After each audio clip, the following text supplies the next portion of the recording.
The following is a presentation of the Game Time Sports Network.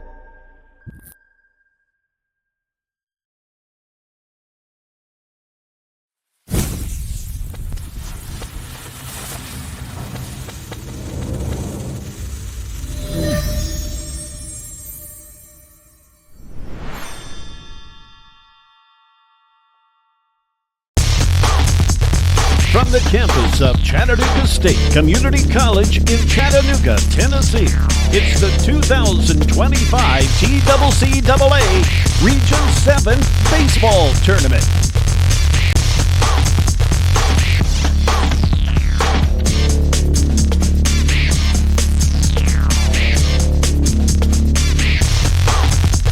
And now, it's game time.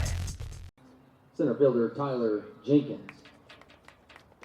Number 5, starting right fielder Camden Vaughn. Number 22, starting catcher Derek Valentin.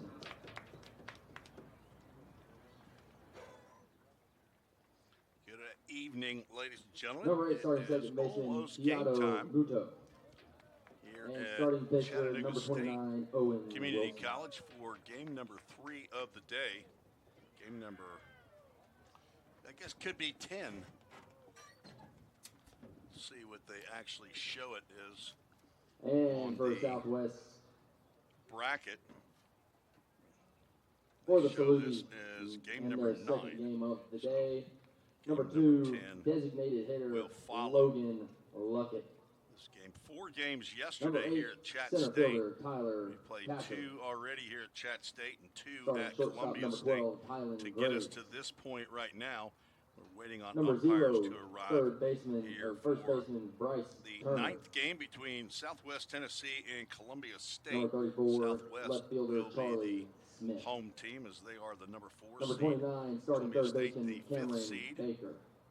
as this is a Number rematch 18, of right fielder game 1 Sammy in Chapman. the double elimination tournament.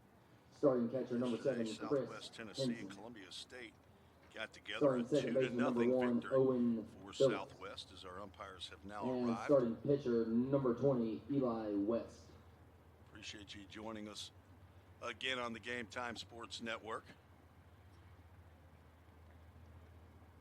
As hopefully I'll get some information from Athletic Director Bobby Hudson from Volunteer State, who is handling our arbiters. I think this is a whole new crew from the first 2 games today. Let's get to the starting lineups first for the visitors from Columbia State. Hudson Miles will lead off playing shortstop. Brady Hendricks at third base, batting second. Clint Seymour at first base. He will bat third. Big John Carter, the DH, batting fourth. Cade Hitson bats fifth. He'll play left field. Tyler Jenkins in center, batting sixth. Cameron Vaughn, Camden Vaughn, is in right field, batting seventh. Derek Valentin, or Valentine, is the catcher, batting eighth. And batting ninth, Kato Muto, playing second base. And on the mound for Columbia State, Owen Wilson, on for his 13th appearance of the year. It's his third start. 0-3 record, 8.40 ERA.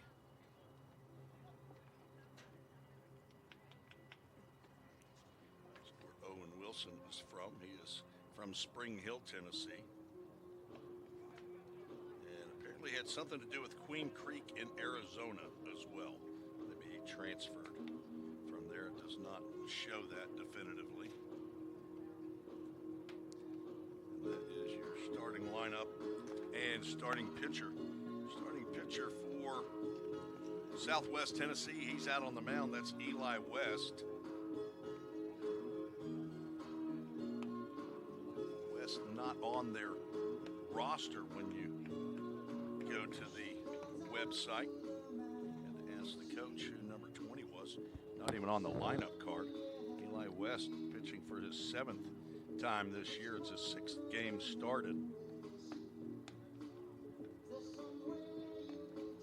1-1 record, according to Presto Stats. 22 innings of work, 24 hits, 14 runs. They are all earned. 11 walks, 17 strikeouts. Giving up 4 long balls and plunked 4 batters. 5.73 ERA. As defensively, Southwest Tennessee looks like this. Charlie Smith in left, Tyler Casserly in center, Sammy Chapman in right. Cameron Baker is the third baseman. Tylen Graves moves over to play short, and Owen Phillips is at second. Bryce Turner at first base. Chris Henson behind the plate as he will throw down. And one hop right off of the pitcher's mound. As we are about set.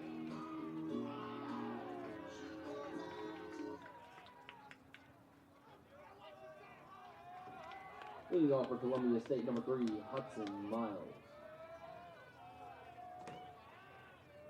Game time scheduled for 5:17. We're a little late.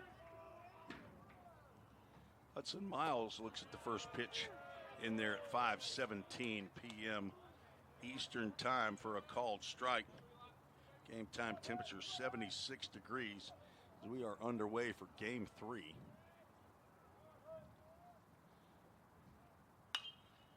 Miles pops one out to shallow right field. Back goes Phillips, and he will backpedal and make the catch for out number 1.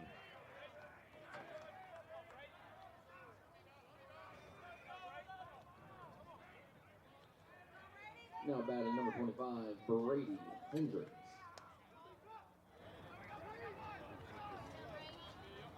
Brady Hendricks stands in.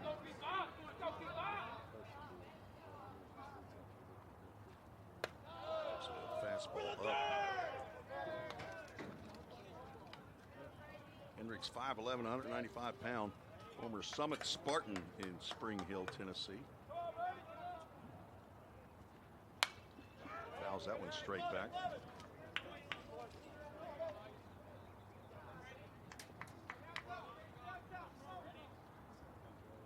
Columbia State won an elimination game over Jackson State 6-1. That was down at Cleveland State, so this is their second game in their second venue. Hendricks went 1 for 4. Had a 2-run home run in that game. Clint Seymour also with a long ball. 2 balls and a strike. Dylan Alonzo got the win. He went 8 innings in that game. 6 hits, 1 run, walked 3, struck out 14 Green Jays. 2-2 pitch coming to Brady Hendricks. This is outside. We'll have a full count. Ministries full count. Across the way at the softball complex. Ball State now up by 10 in the top of the 6th, trying to walk off. Or won't be able to walk off. They're the visitors. That ball drilled in right field for a base hit. Hendricks gets the first knock of the game. A 1-out base runner brings up Clint Seymour. Now batting number 16, Clint Seymour.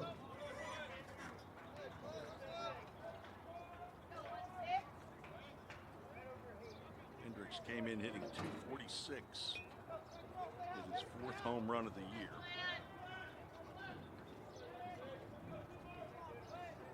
Seymour's second team all-conference.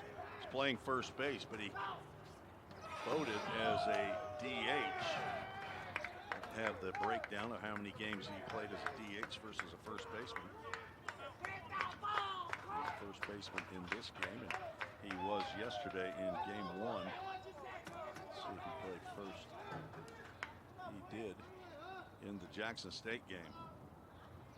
Sidearm delivery, fastball is up.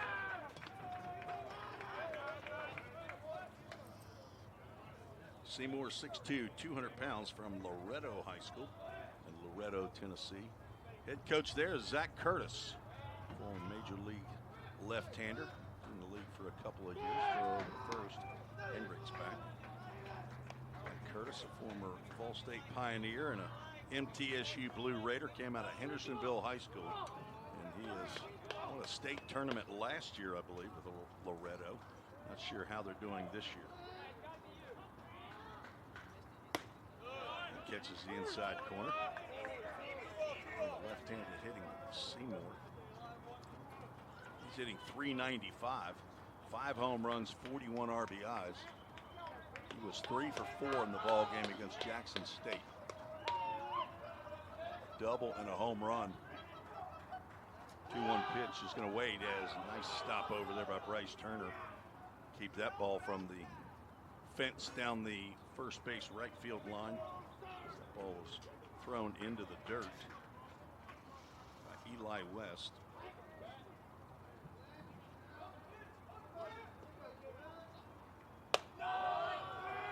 2-1 pitch sails high.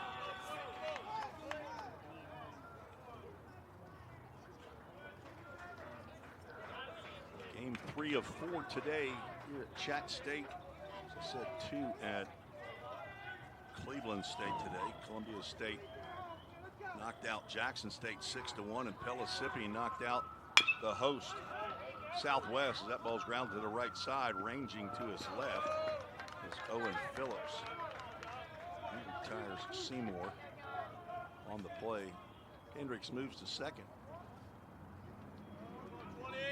Now batting number 44, John Carter. Big John Carter stands in from Milan, Tennessee.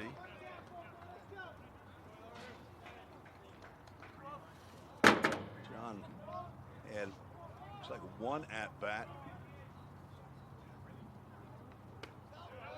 in the game earlier.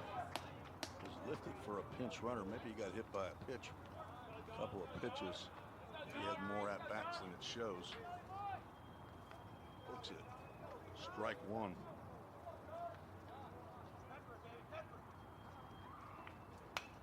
Fouled that one back.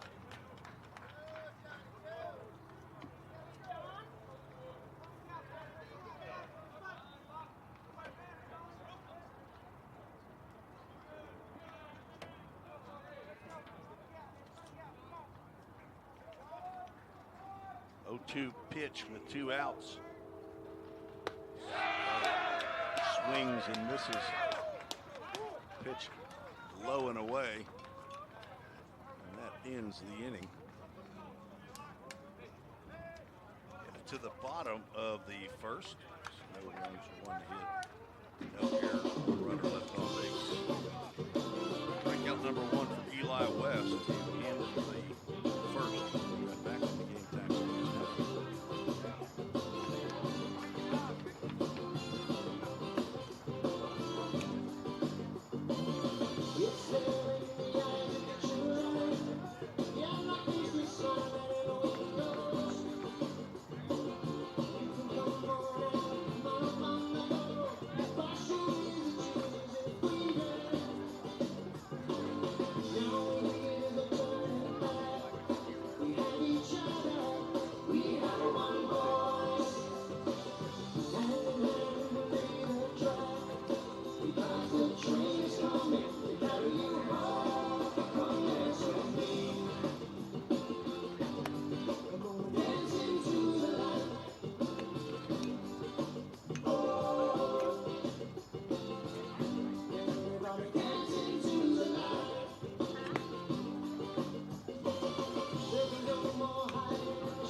Carlson on the mound for Columbia State.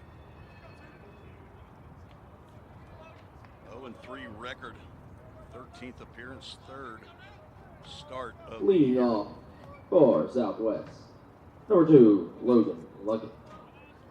He'll face Logan Luckett leading off. Bottom of the first inning. Luckett, the DH, swings at the first pitch. Pops it up on the right side. Cato Muto will come in. Both leadoff batters pop out to the second baseman to begin their half of the first inning. Batting second, number 8, Tyler Casserly. Tyler Casserly will stand in. He's the center fielder.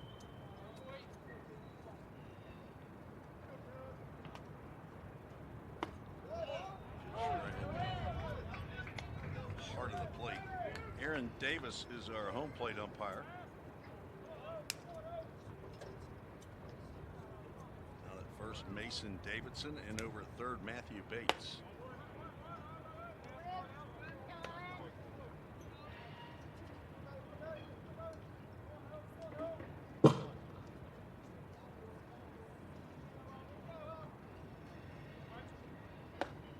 Breaking pitch immediately hits Casserly. Might have been who was behind the plate for the last game. He's our third base umpire, Matthew Bates. 2-1 pitch. This is inside.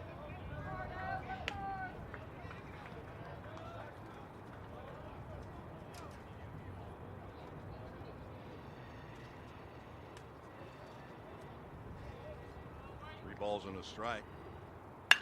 Grounded too short. Hudson Miles up and over to Seymour at first for out number 2. Let's get that first out up there. And now we'll get the second out up there.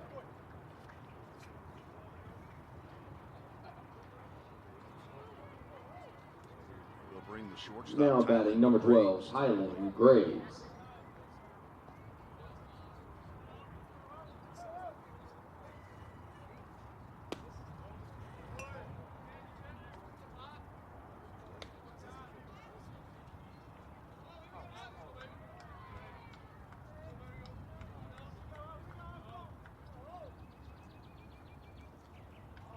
Pitch to Graves. He swings at that one.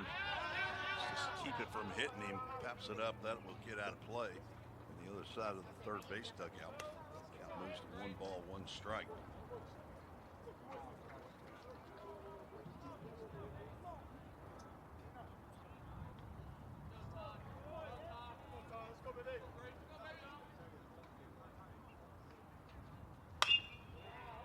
Breaking pitch foul down the third base line.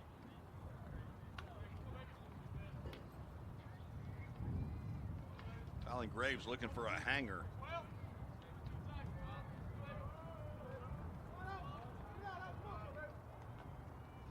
2 outs. He pops this one up into shallow center field. Hudson Miles makes a catch. Out number 3 in a 1-2-3 inning. Ends the bottom of the first. To the top of the second. No score.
Now batting number 26, Cade Hitson. Cade Hitson will lead off the top of the second. Using Eli West. Hitson 1 for 3 in the earlier game, and he started here in the top of the second. A leadoff single right back where it came from. Second hit of the ball game for Columbia State. Now batting number 7, Tyler Jenkins. 36 batter is Hitson. First team all-conference outfielder for Columbia State. Now Tyler Jenkins, the center fielder, stands in, a right-handed hitter. The left-handed thrower is going to lay down a bunt. That will roll foul. Chris Henson, the catcher for the Salukis. Just went ahead and watched that go. Jenkins will come back with an 0-1 count.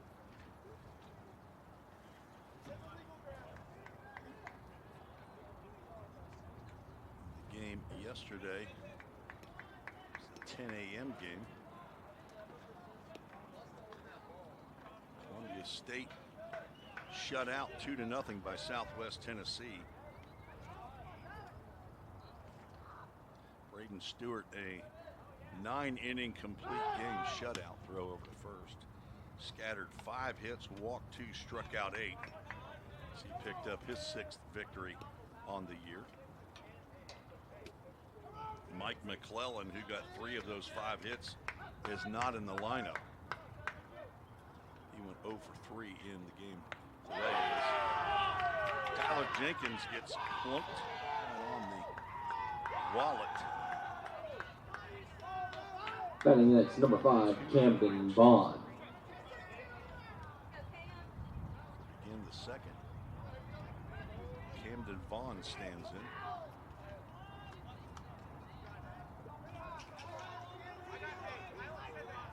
And Tyler Jenkins was bunting with a runner at first. You can bet you a lunch at McDonald's off the Happy Value meal. Camden Vaughn is going to be squaring around. There he is. Fouls that one up. That's going to be over the stands.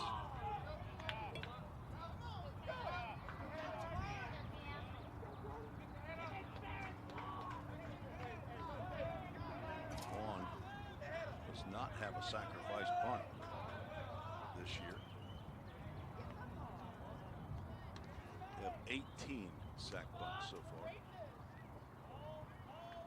Is flashing to second base is Graves. Does not square around there. Desi Ammons, head coach, he is coaching down at third base. And to ask him who his assistant coach is. He's got a new assistant coach. The 1-1 swung on and missed. Actually foul tipped. Desi Ammons, former catcher at Columbia State and my alma mater, Belmont University. In his third year, second year as a full-time head coach. Tapper foul. Assistant with Mike Korn, who left. He and another assistant coach was a head coaches or associate coaches 3 years ago. Last year, in his first year as the head man, he won the Coach of the Year award.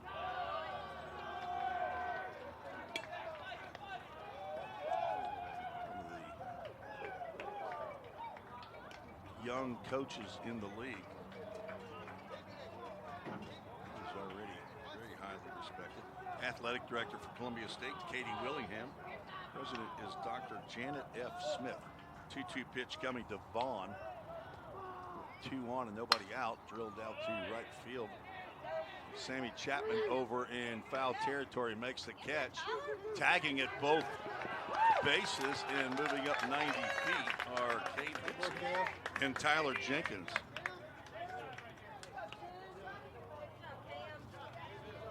Works just like a punt. Only it's an 0 for 1 for Camden Vaughn.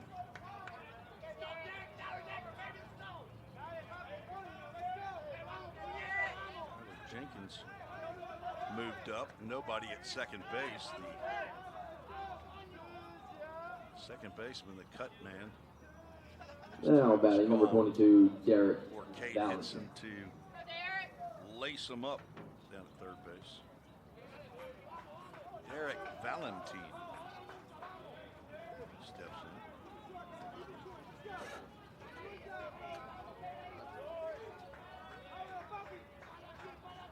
It's his first action of the tournament. Breaking pitch in there for a called strike. He was looking back at the home plate umpire, Aaron Davis, shaking his head. No, that didn't get in there, and Aaron Davis did not agree with the young man who will be squatting in front of him for half the ball game. The ball lifted up into shallow left field. Charlie Smith comes on.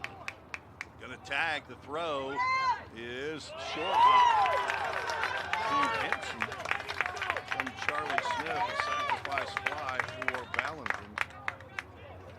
Or Valentin,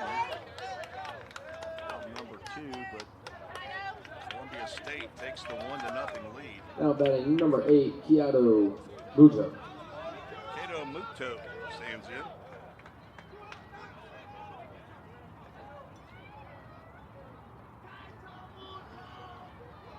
He has a runner at third with 2 outs. This ball is just a little outside.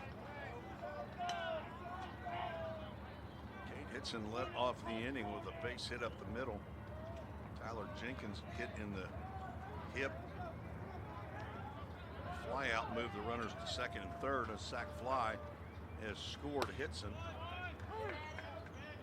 Muto looks at a called strike. Muto, 5'7", 165-pound freshman from Bowling Green, Kentucky. Played at Foundation Christian in 213. 13 hits on the season, 2 doubles, and nearly got plunked in the face there. Been hit once, hopefully not in the face.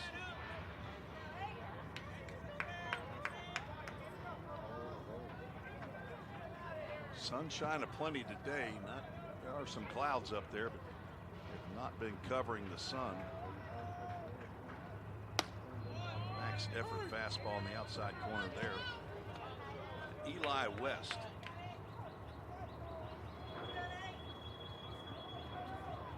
Looks like the Lady Pioneers have moved on the softball field. Ball off to the left side.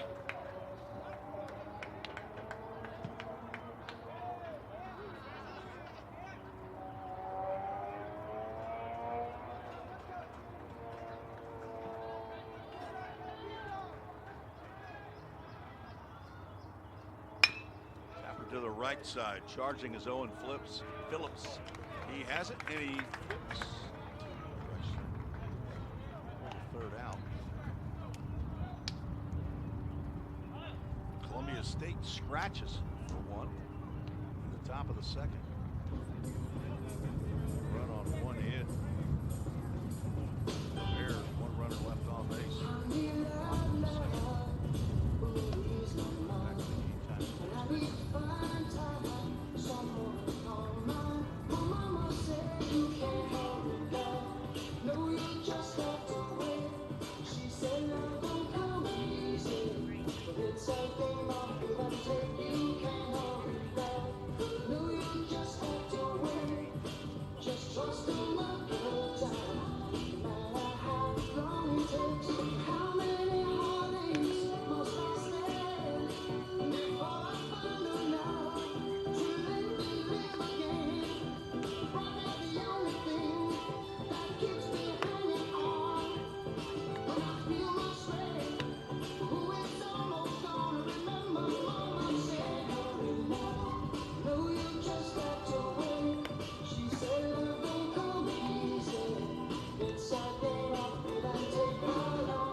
back at Chattanooga State Community College. We're to the bottom of the second inning.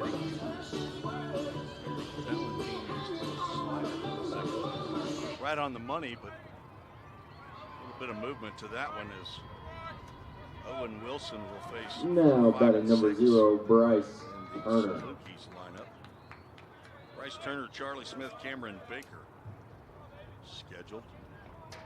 Wilson pitching from the stretch. Retired the first 3 he faced. Let's pitch in there for a called strike. 1-0 Columbia State leads. It's 9 innings, 10 innings for scoring against Southwest. There's a sidearm slow breaking pitch. Parachutes across for a called strike. The redshirt sophomore Bryce Turner from Patriot, Indiana. 2-time all-conference selection freshman year a couple of years ago in 23. He was a second team selection, I believe, as a DH that year. This year, first team first baseman for Southwest Tennessee.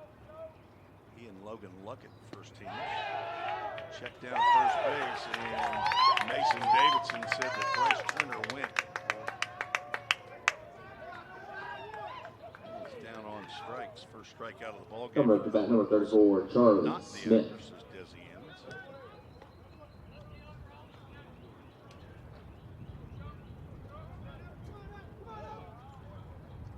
That's good. I don't think he can throw a fastball. Bunted by Charlie Smith. Tough play by Wilson. Double clutch, and they're not going to get Charlie Smith. Not on a double clutch. See how that would be ruled a single.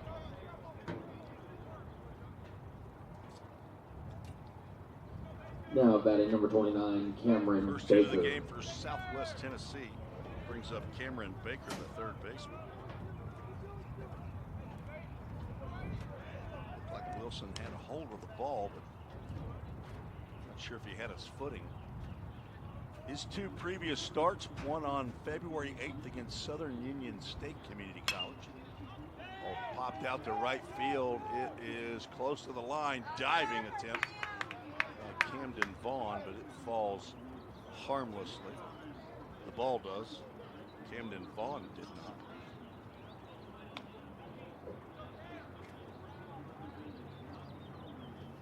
Wilson went 5 innings in that ball game back on February 8th. Sixth game of the year. It was his second appearance. 5 innings, 5 hits, 3 runs that were earned. Walked 1, struck out 4. It'll be a couple weeks later as he throws over to first. Before he got his next start, he did have a 2-inning stint at Wallace State Community College in Hansford. He pitched, started the 3rd game of the Cleveland State Series. Got the loss, 5 innings, 7 hits, 6 runs. Walked 1, struck out 2. Final was 7-4 as Cleveland State took the series 2-1 over Columbia State. Fly ball out to right field off the bat of Cameron Baker. Vaughn a little easier attempt here. He makes the catch for out number 2. I'll get that runner on there. Now batting number 18, Sammy Chapman.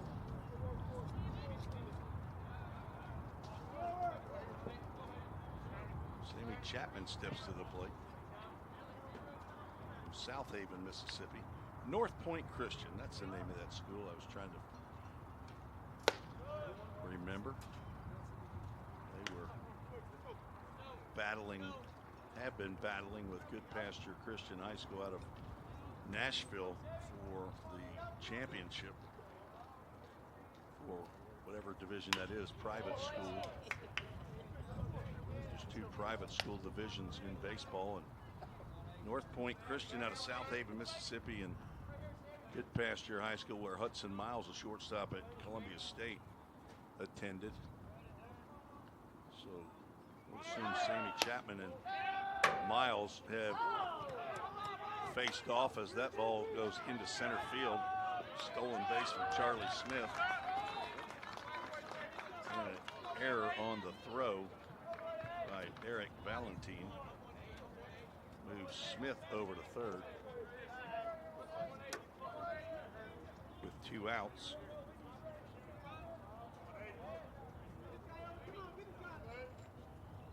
But Wilson can get Chapman. Strand the runner. Now 3 balls and a strike.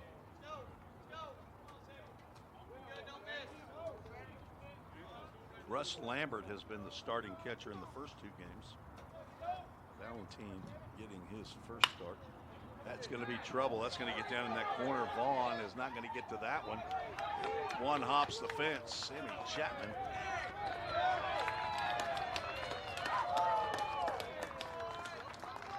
Drives in the first run of the game.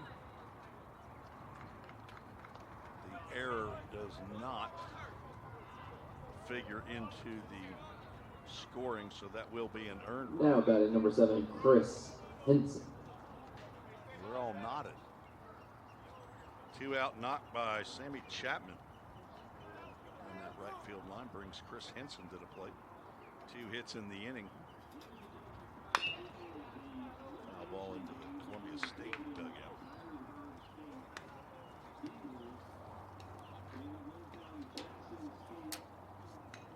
In the 10-inning game against Walter State, Sammy Chapman went 1 for 5. He drove in 2 runs. Breaking pitch gets in there for a called strike.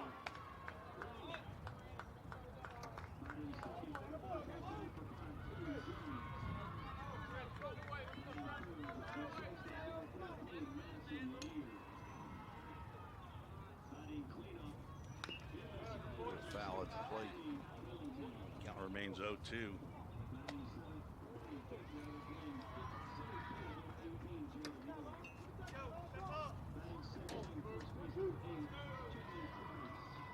Chris Henson getting the start behind the plate. Trip Ray played against Walter State. Henson waves and misses the slider. He's down on strikes, and that will end bottom of the second. Both teams score 1 in their half of the second inning. We're all tied up as we move to the top of the third. You're listening to the Game Time Sports Network.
Man, he he started off with Now batting number 3, young Hudson Michael Miles. Jackson and said, nope, we're not going to play that one.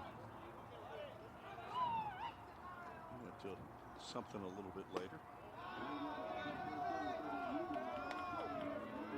Hudson Miles leads off in the third.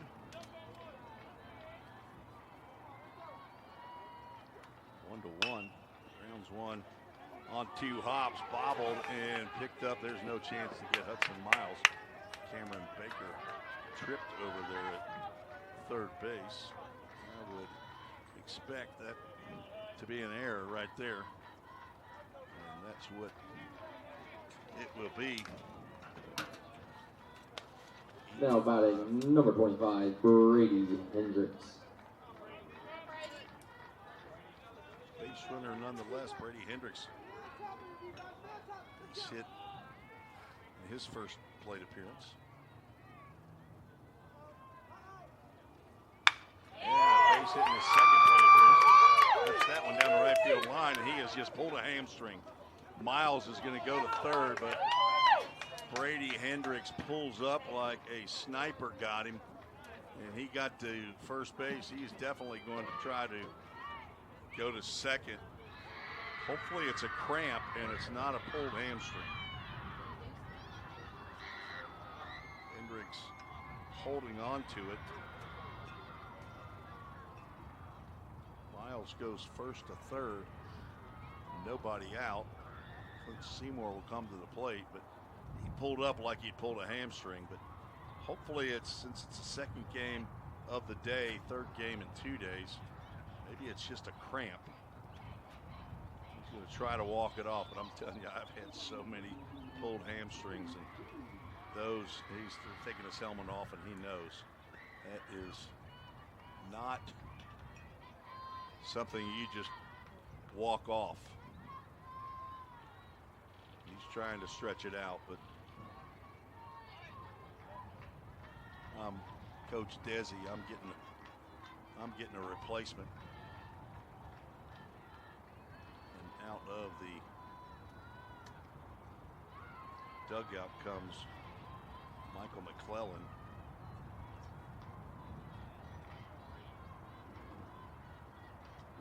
Muto might go to third base.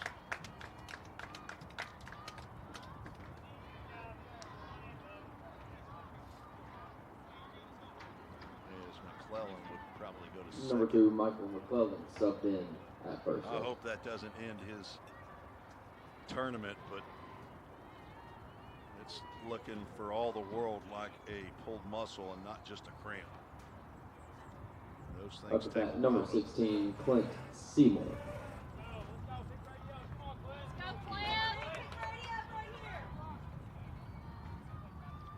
McClellan pinch running here in the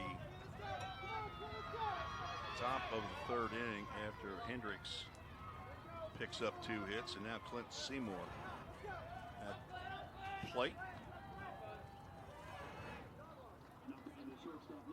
McClellan hops off a first, but does not go.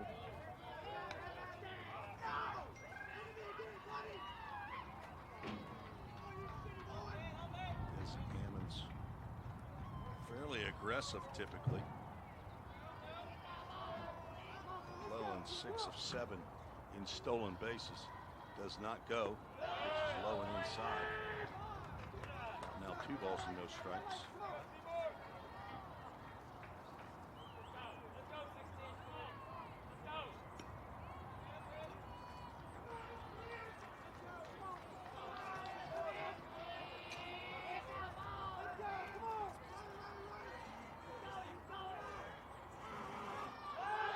Throw over, nearly got by. Bryce Turner saved another one.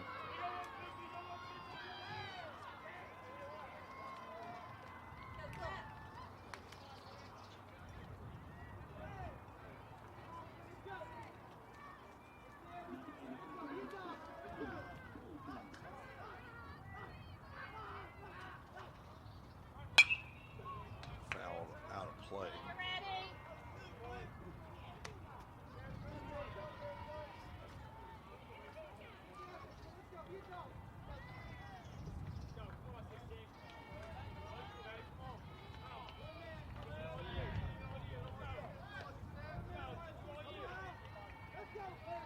Seymour trying to put Columbia State back on top. It's called strike. Eli West for his third inning of work.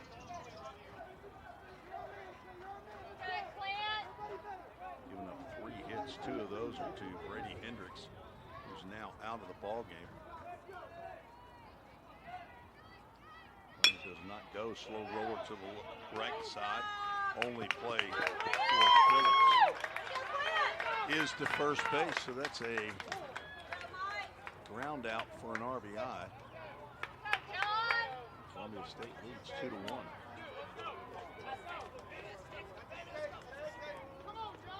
An unearned Now batting number 44, John Carter. moves down to second base. John Carter, strikeout victim in the first, steps to the plate. And 1 out. Swing and a foul. Carter very aggressive. Swings. Problem is he swings it. Ball's out of the strike zone as that takes a bite out of Chris Henson.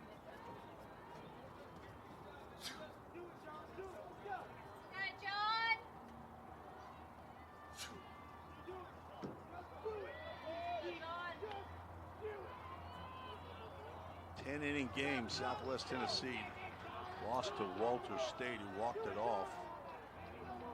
The bottom of the 10th was tied. Southwest had to come from behind there. We're down 7-5 and scored 2 runs late in the ball game. Tied up. Walters could have won it in regulation in the 9th, but Anthony Scarpino, the relief pitcher, came in and got a huge strikeout. The bases were loaded when that happened. Popped up. This is playable. Chris Henson discards the mask and backpedals. Makes the catch for out number 2. Carter now 0 for 2.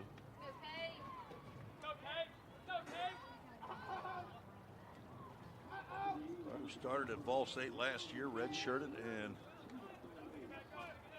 transferred now batting number 26, Cade Columbia State, Hickson. where he's got 5 home runs, 30 RBIs, and hitting .353. He has been 0 for in the tournament so far. Foul there by Cade Hickson on a pitch that misses outside. He singled and scored in the 2nd inning. Carter struck out 4 times here on this field against Columbia State out of 6 plate appearances.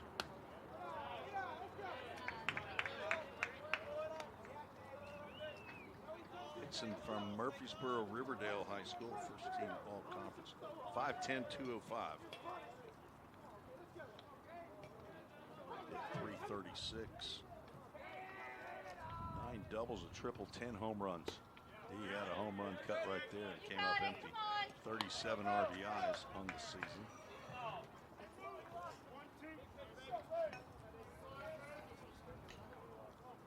Mississippi State put it on Chat State. Chat State lost a Roan yesterday in the last game of the day as that ball's fouled off the crowd. And had to travel down to Cleveland State just for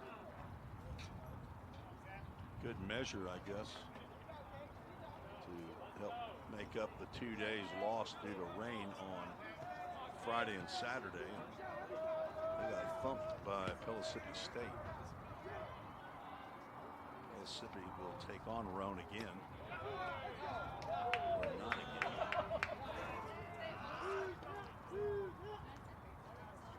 They will take on Roan. Mississippi got thumped by Cleveland State yesterday 20-5. So they've been on both ends of it in the 2 games they've played. Swing and a miss on an off-speed pitch. Nice pitch there by Eli West to get Cade Hickson. That is the 2nd strikeout of the game for West. But an unearned run. 1 hit, 1 error. was the error that allowed Hudson Miles to reach. One runner left on base. To the bottom half of the inning. We'll be right back on the Game Time Sports Network.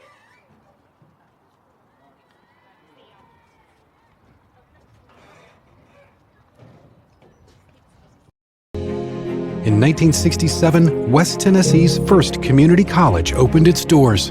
In the decades since, graduates have made a name for themselves as healthcare professionals, community leaders, business owners, veterans, educators, and so much more. With 3 generations of Jackson State graduates leading the way, the future has never looked brighter for West Tennessee. We are your community college. We are Jackson State.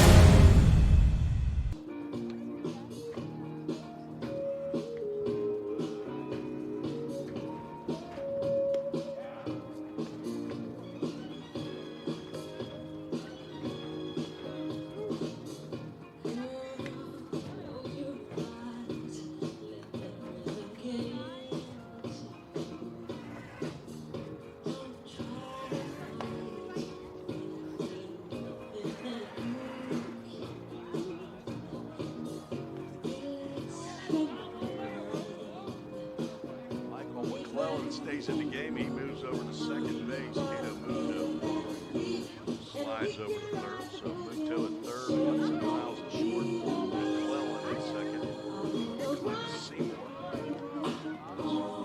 They've got music off late. Line drive by Owen Phillips. It's down in front of Camden Vaughn for a leadoff single. Southwest Tennessee looking to get back even or go ahead. Back up to bat, number 2, Logan Phillips, Lucky. the number 9 hole hitter.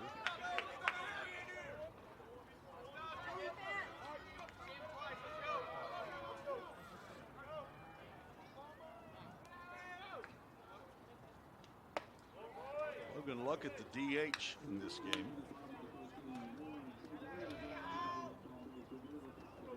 Phillips played earlier today in the Southwest Tennessee game. Got the start, went 0 for 2. So that's his first hit of the tournament. Now 1 for 3. Throw over. Down low, dug out of there by Clint Seymour.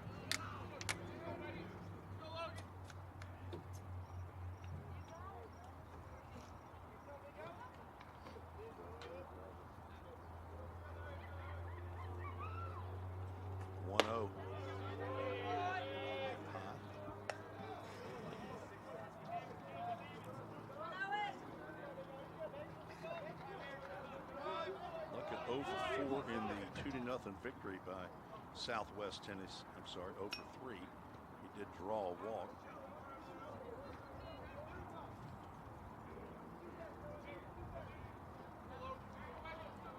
One for 6 in the Southwest Tennessee game, so 1 for 10 so far in the tournament unofficially. That's according to my score sheets. They're pretty accurate. I can read my scorecards a lot easier than I can read the box scores that my man Ken Stegall hands me. But I appreciate him giving them to me because if I had time, I can look through them. I'd like to make sure that the pitching lines are correct. So we do get home a little too late, or I say home, back to the hotel as time is called. Owen Phillips, I think he got a little dirt in his face, maybe in his mouth. He got a cup of water. I don't think he took a drink of it. He might have poured it in his eyes, unless he's got contacts. If he did that, he did not pour it in his eyes. Fly ball out to right field. Back goes Vaughn. Now he circles underneath it, makes the catch. There's the first out of the bottom of the third.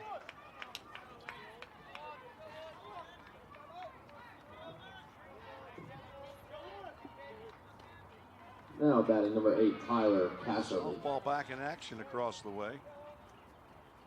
Dyersburg State taking on Jackson State in softball.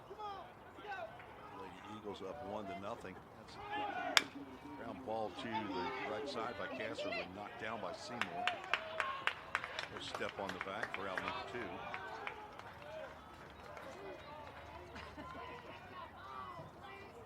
Phillips moves to second. That is an elimination game down there in softball. Now batting Tyler Graves. It is. Got to update my bracket.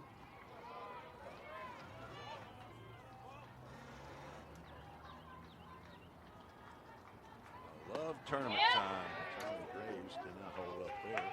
That's a swinging strike.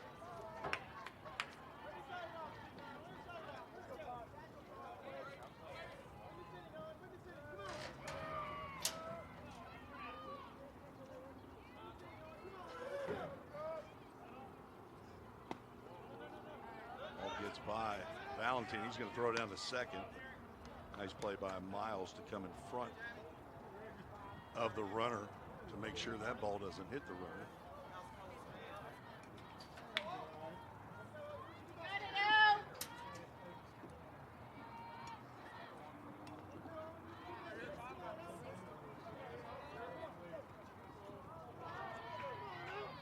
Chattanooga State defeated Dyersburg 4-0. That ball's dumped into center field.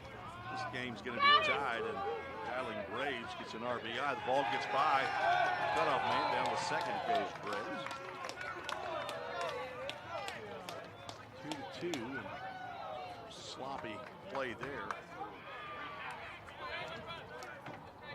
Not sure who that error will be on, but an RBI single by Graves. Yes, center field threw it. I didn't know if he threw it right at somebody.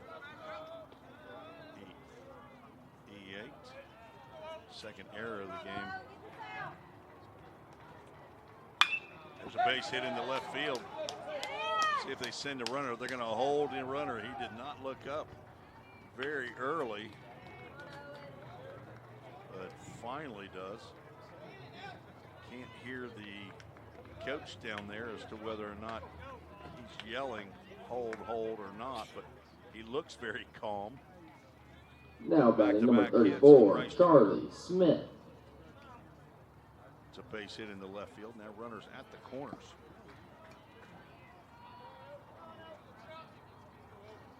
Three hits in the inning. Charlie Smith steps in. Looks at a called strike. Smith laid down a bunt with the one out in the second. Ended up stealing second, went to third on the error. Catcher threw the ball into center field. Later came in to score on an RBI double by Sammy Chapman. They stopped there by Valentin, the catcher. 2 outs. Each team has scored in their half of the second and the third. Southwest is threatening to go on top. Go ahead run at third base. Tylan Graves.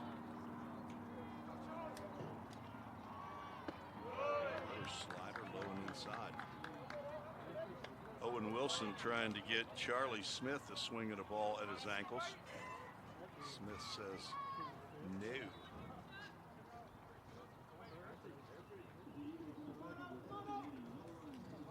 Two-1 runner does not go. It's outside.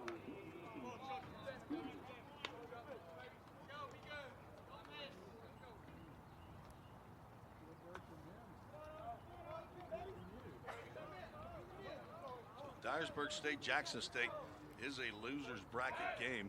Throw over to first in softball play. Dyersburg State lost 4-0 to the number 1 team seed, and I believe they are ranked 14th in the country. I'll have to check that, but they are in the top 15, I believe. Ground ball, chopped to first base. If it's a fair ball, it's going to be easy out, and it's fair, and it's easy. Right on the line, Charlie Smith. Can't believe it. Seymour able to snag that one in fair territory. Our base umpire, Mr. Mason After Davis. 3 innings, the game's He's helping tied. out the home plate umpire, Aaron 2-2. Davis. He pointed fair, but it is Aaron Davis, the home plate umpire's call. It's coaches helping out. All knotted again. We are through 3, scheduled for 9. Listen, Game Time Sports Network.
Now back with the Chargers, number 7, Tyler Jenkins. On the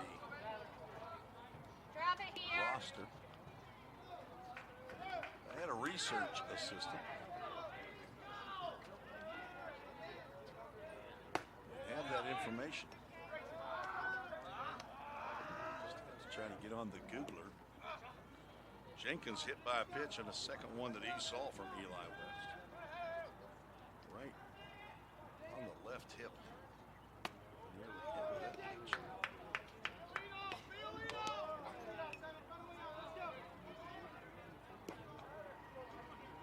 May have found our boy. The internet will cooperate and get there sometime today. All 3 now from the right-hander from, this might be him, from Millington, Tennessee. He says commitment to Freed Hardman.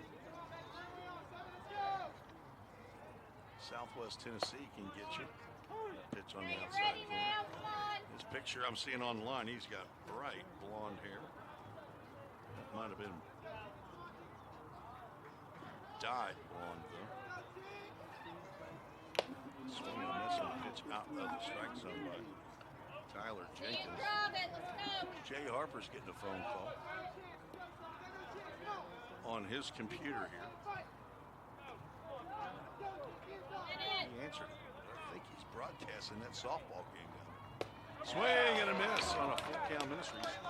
Full count as Jenkins is down on strikes. West has struck out the last 2 batters he has faced. That's the first out. Now batting with the Chargers, number 5, Camden Vaughn. Camden Vaughn will step in on the left-hand side.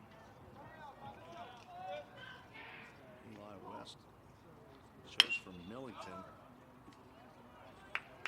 I saw something that said Tipton Rosemark, which is a school in Memphis.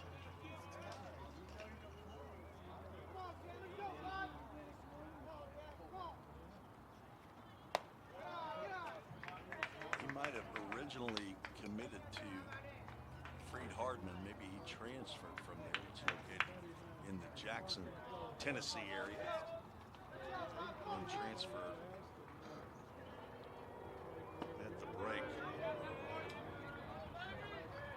Been injured. Let's say Freed Hardman, Tipton Rosemark on a prep baseball site. Ugly swing right there, and strike 3. The ball hit Camden Vaughn, but he is a strikeout victim. He's down on strikes for out number 2.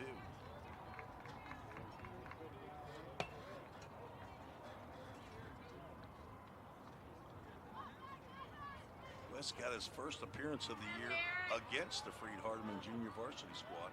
So in fact, he was on that team earlier. He got a start, 4 innings, 2 hits, no runs. Not walk a batter, struck out 6 in his collegiate debut. Also got a start against Cleveland State, 4 innings. Did not figure in the decision. It was a 9-8 loss. It was game number 1 against the Cougars. Derek Valentine does not agree with that call right there, but its count is 1 ball, 1 strike. He hit a shallow fly ball to left field, but it turned into a sacrifice flies. Charlie Smith cannot throw out. Cade hits him at the plate.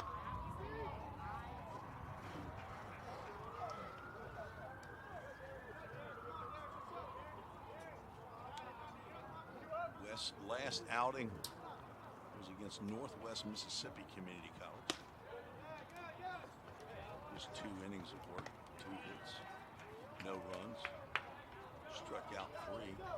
Got the start in game 1 against Jackson State, got the win back on April 18th. So the guy who's not on the roster, he's done pretty good. Walks Valentine with 2 outs though.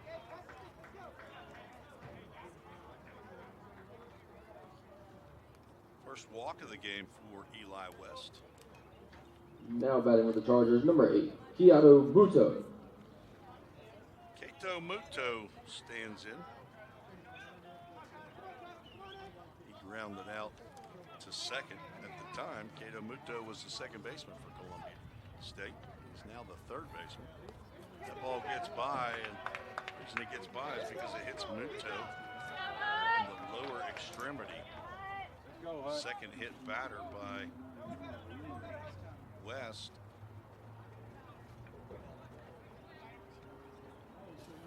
And Eric Schoenrock's going to come out and have a confab with Mr. West. Nobody warming down the Southwest Tennessee bullpen, so this is just for encouragement, for admonishment. Son, you got the first 2 outs of the inning. Now a walk and a hit batter. You've lost your focus. Let's dial back in. Let's get this leadoff batter. It's going to be tough though. Hudson Miles hitting right at 400 as we start today's action for this game. Stats now batting number 3, Hudson Miles. He got behind a couple of good shortstops, Logan Luckett and Cole Fenton, and got shut out of the All-Conference Awards. I talked to him a little bit yesterday. Told him I thought he's had an absolutely fantastic year. 9 doubles, 4 triples, 4 home runs, 42 RBIs. That leads his club. 70 hits leads his club. And a slow roller foul. So he tried to serve a breaking pitch. Just got a bat on it. West had struck out Jenkins and Vaughn to start the inning and then walked Valentine and has hit Kato Muto. Looks back at second and delivers a high fly ball out to center field. Casserly back and now under it. Makes the catch for the final out.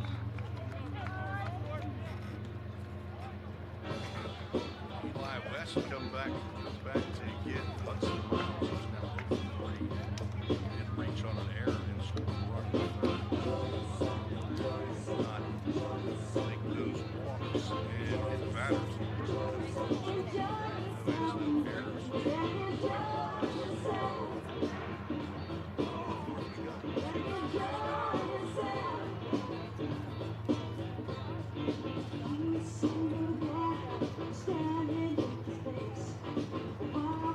Yeah, always leveling up her game. Soon she'll be ready to start building worlds and bringing them to life. How about Tony? he's forging ahead, learning how he can build his own business and help others. And Timothy, he's flipping the script and charting his own path. Soon, he'll be reaching new heights with his degree. What do they all have in common? They're always moving forward. So, what's stopping you? Elevate your skills and conquer your tomorrow at Southwest Tennessee Community College.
Now batting number 29, Cameron Baker. Game that was supposed to have been played on Saturday, played on Monday morning instead.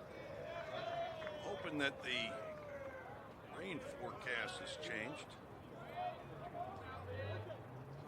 Tomorrow, smoked foul on the third base line. Cameron Baker trying to ambush Owen Wilson. First pitch. See if maybe Wilson's trying to get me over fastball in there. Baker flew out to right field in this first plate appearance. 1 for 4 in the victory yesterday for Southwest. He's down the count of 2. 1 for 4 in the Walter State game as well. It's 2 for 8. So I had an RBI. Bases loaded to walk. Walter State game. Senators won 8-7. There's a sinking pitch that parachutes in right across the inside corner. Baker looks back. And our home plate umpire, Aaron Davis. Now batting number 18, Sammy Chapman. Sure what he asked. It was a slow breaking pitch. Flipped at the inside corner. Sammy Chapman, who doubled down the right field line, drove in a run. Stands in 1 for 1.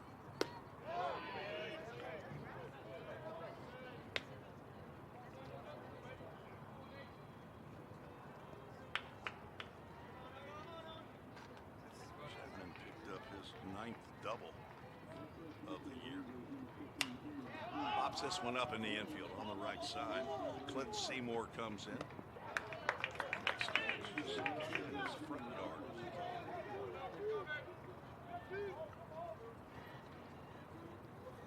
I bet I threw 1,000 pop-ups to my son in our front yard. Now batting number 7, Chris Kept Henson. playing double or nothing. All right, I'll give you $1 if you catch this one.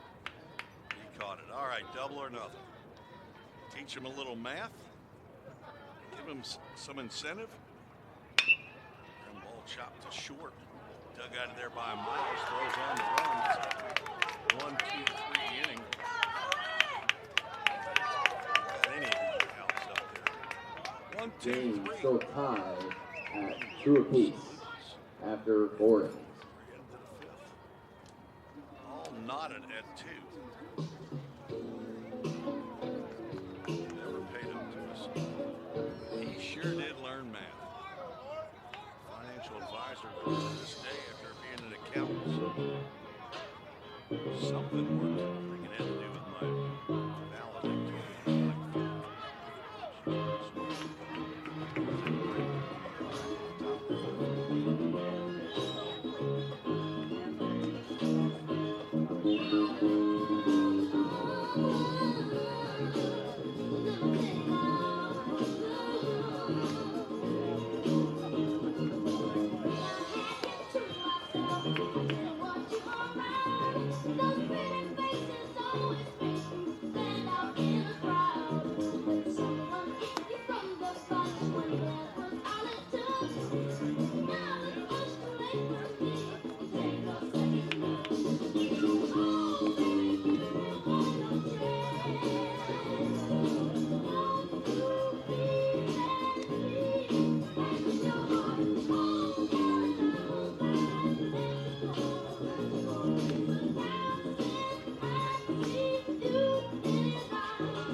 Now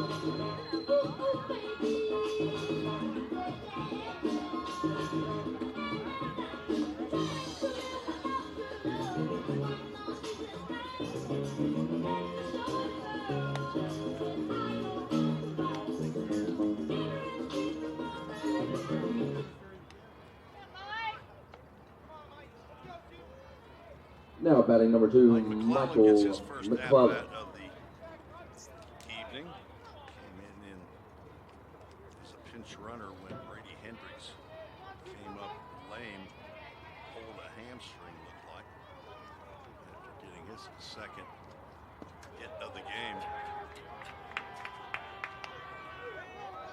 McClellan looks at ball one.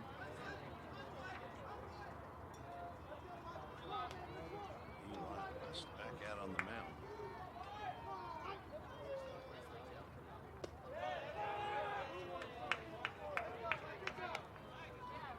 McClellan also a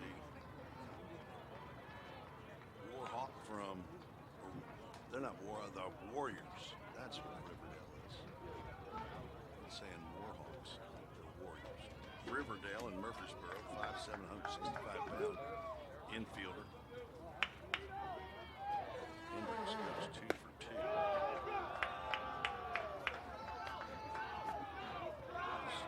This tournament might be over. He pulled that one pretty good. He came up like he was shot by a sniper. In the third inning, 3-1, the 3-0 pitch in there for a called strike. Each team scored a run in the second and the third. We're tied 2-2. It's 2-0 in the game yesterday as McClellan draws the second ball. Now batting number Still 16, nobody loosened Clint in the Southwest Seymour. Tennessee bullpen, but started seeing some folks moving around down there in the first base dugout. They'll bring Clint Seymour to the plate. A couple of ground outs to Owen Phillips at second. Leaves that big bat, and he's going to get hit by a pitch. The third hit batter.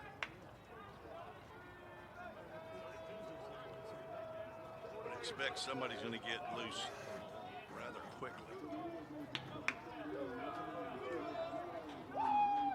This came in with 4 hit batters in 22 innings. He's hit Now 3 batting number They're gonna 42, have a Arturo Rodriguez. John Carter. Arturo Rodriguez will pinch hit for Big John. Going 0 for 2. Lifted out to left field. Back goes Charlie Smith. He's got that one. And makes the catch. First pitch swinging. Arturo Rodriguez flies out to left. Tim running a scoreboard too, buddy. 2 on, 1 out. Now batting number 26, Cade Henson.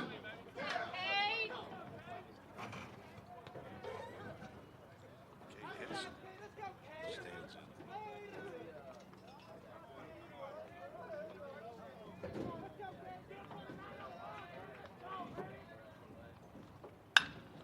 It's a base hit into left field.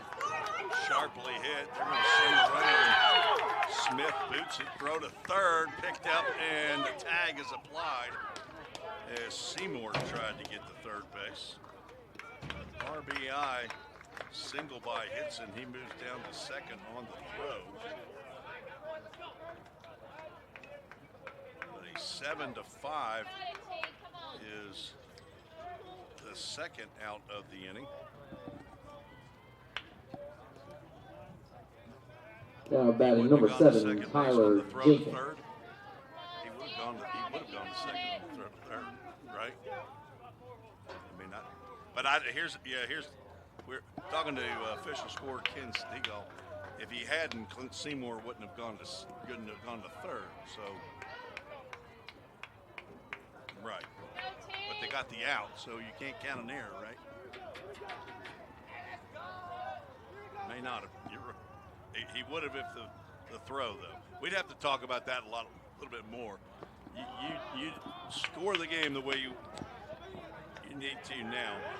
Talking to Ken Stegall, the official scorer, about how that one actually gets scored. You got it. See it, drop it. Get runners on as Columbia State has taken the lead. 2 outs. Runner at second base. Foul ball down the third baseline by Jenkins. Hits in single into left field. Ends up scoring McClellan. Charlie Smith did boot it out there, and I think that caused Clint Seymour to try to go to third base. Smith aimed it up, picking it up and throwing Seymour out at third base. But an error on Charlie Smith allows Cade Hitson to get to second base.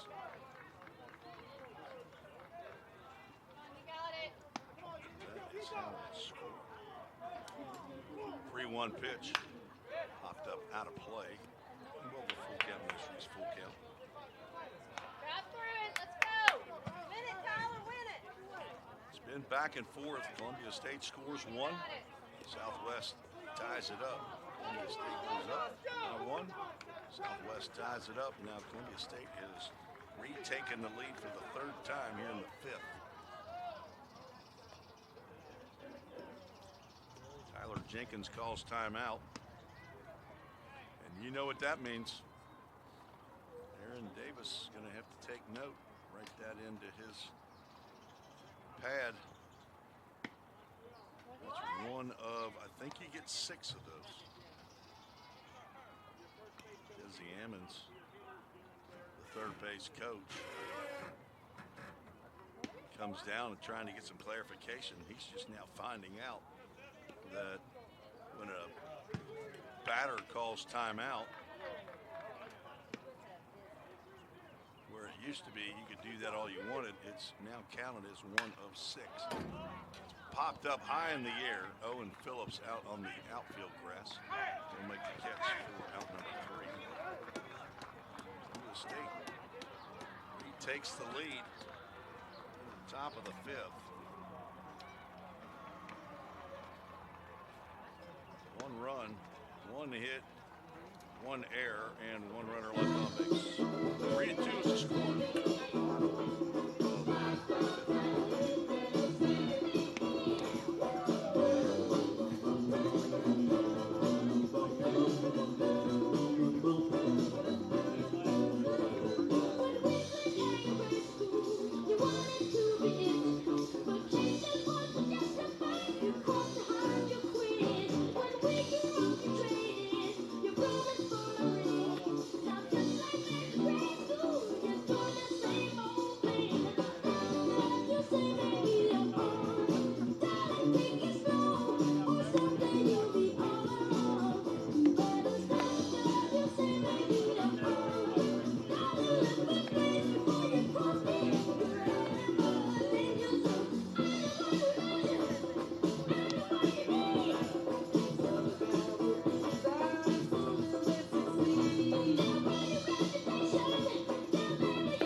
Owen Wilson now with the lead again.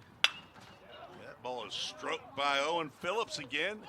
And a leaping catch by Camden Vaughn to rob Phillips of another base hit.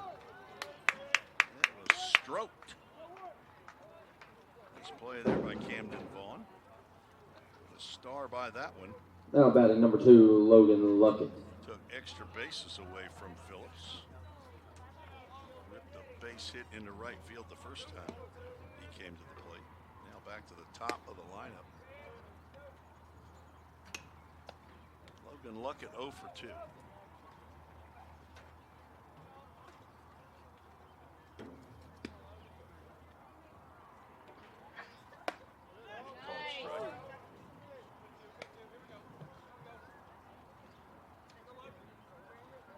For 10, make it 1 for 12 now in this.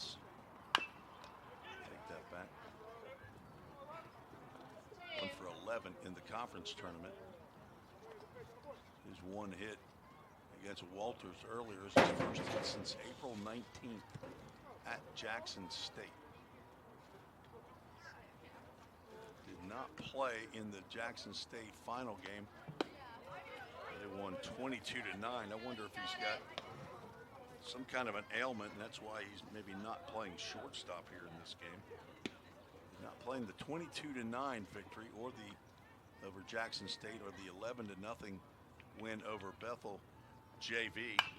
Takes a hack there, and that ball will spin back in fair territory right off the end of the bat. It was foul when it left the plate. But it had the English on it that had it spinning right to left, and a 3 unassisted. Now batting number 8, Tyler Casserly. Luck is still bad. Tyler Casserly is 0 for 2. Nice. Swing at first pitch. It's called strike.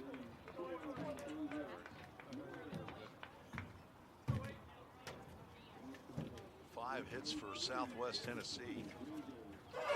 2 runs. Ken Stegall, the official scorer, and I talked through that play again, and he did decide to take the error off the board for Charlie Smith. So the runner moved to second on the throw to third. Ground ball foul, and that got a bite of Casserly. So it's 2 runs, 5 hits, 1 error for Southwest. Error is on Cameron Baker, the third baseman, on the ground ball by Hudson Miles in the third. I think that's the right call. 2 errors on Columbia State.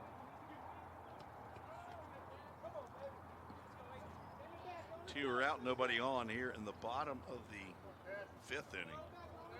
Southwest trying to defeat Columbia State twice in 2 days. Pitch misses outside. Goes 1 ball, 2 strikes. Loser of this game cannot continue play in this tournament. You don't have to go home, but you can't stay here. Casserly waves and misses for strike 3. That is a 1-2-3 inning for Owen Wilson. Strikeout of the ball game. He's retired the last 7 batters he's faced.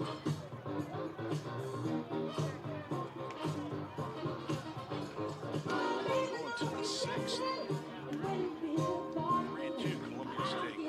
Trying to knock off Southwest Tennessee.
Top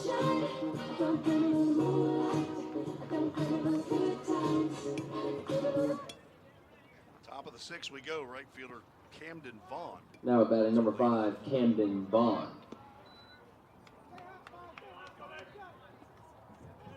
He's 0 for 2. There's a called strike.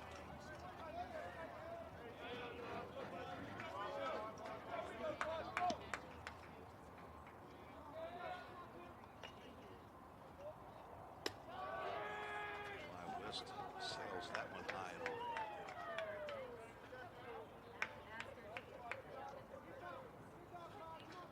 Lady Pioneers from Volunteer State taking in Southwest Tennessee Columbia State game. Off the end of the bat, down to third base. It's a fair ball. And the throw is not in time to get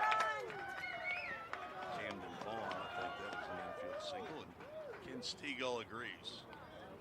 Flashes the H up on the scoreboard. Single. Vaughn now 1 for 3.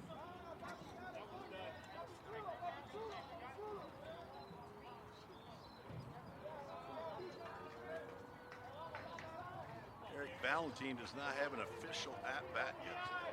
Sacrifice fly in the second. And a walk in the fourth.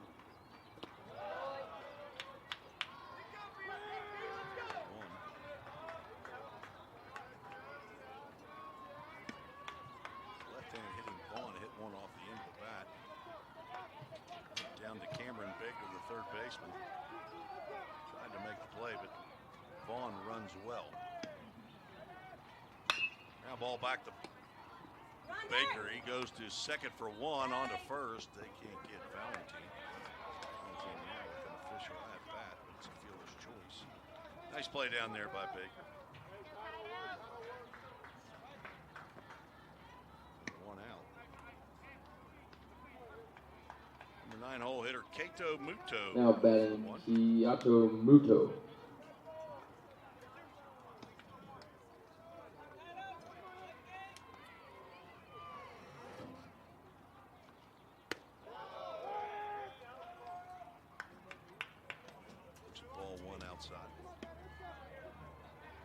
Started as a second baseman, moved to third base.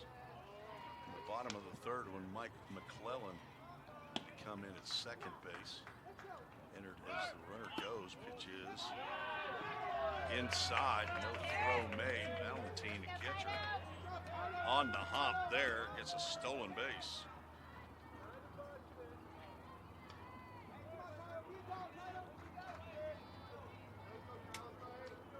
Scoring position with 1 out.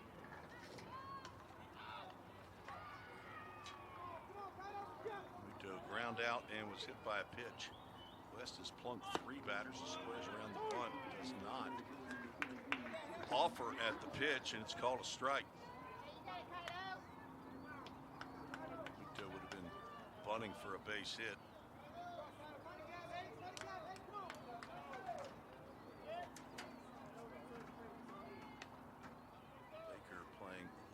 The bag. There's his 4th hit batter. West has plunked Muto twice. Tyler Jenkins once. And Clint Seymour once. Now batting number 3, Hudson Miles.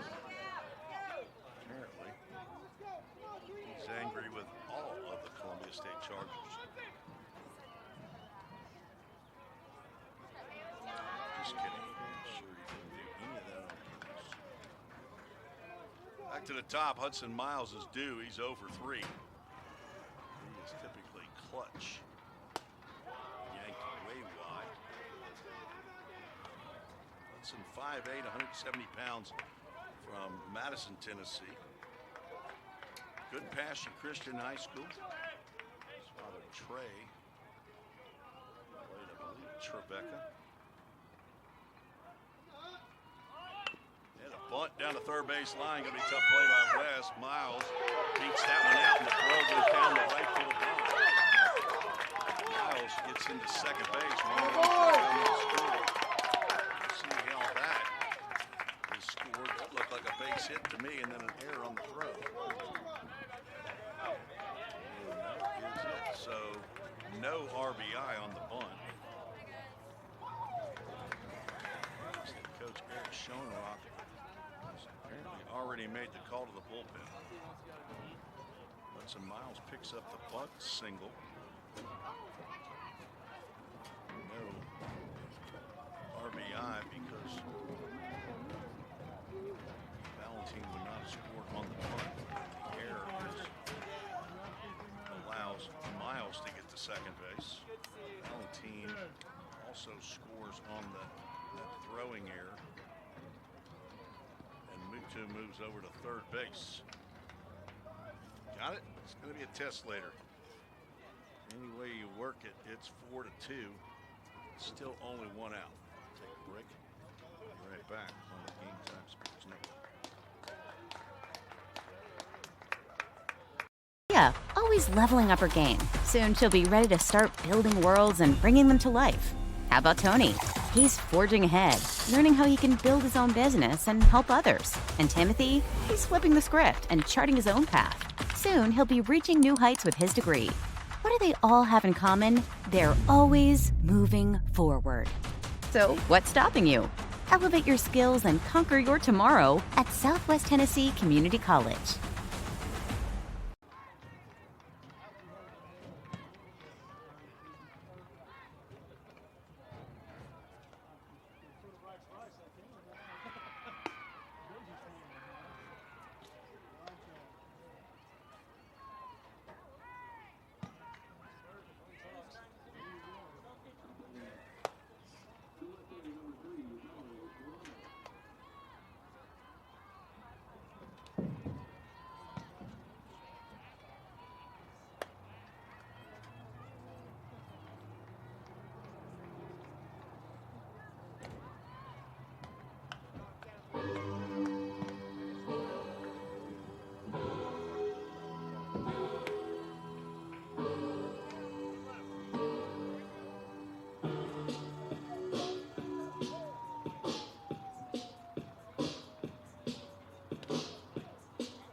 Now batting number 2, Michael McClellan. Pitcher on for Southwest Tennessee, number 21, Dalton Brenner, 6'2", 180-pound sophomore from Bartlett High School in Bartlett, Tennessee.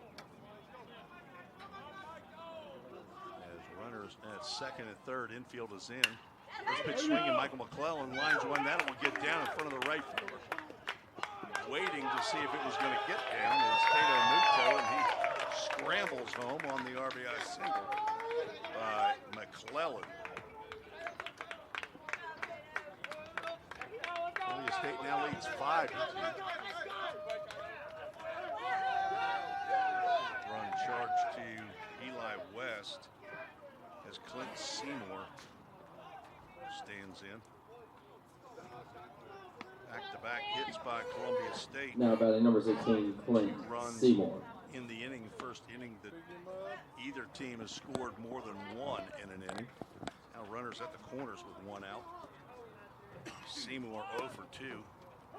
Throw down is not made. Throw back to the pitcher. McClellan steals a bag. Runners at first and second and third. Which called a strike.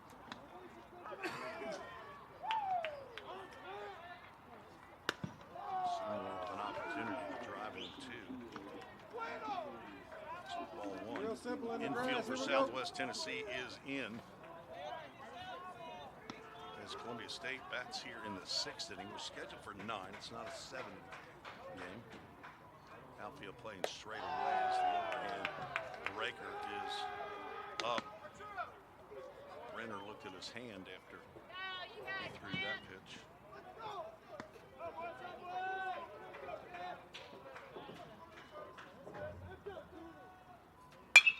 Drilled out to center field. This should get a run in. And tagging at third is Miles.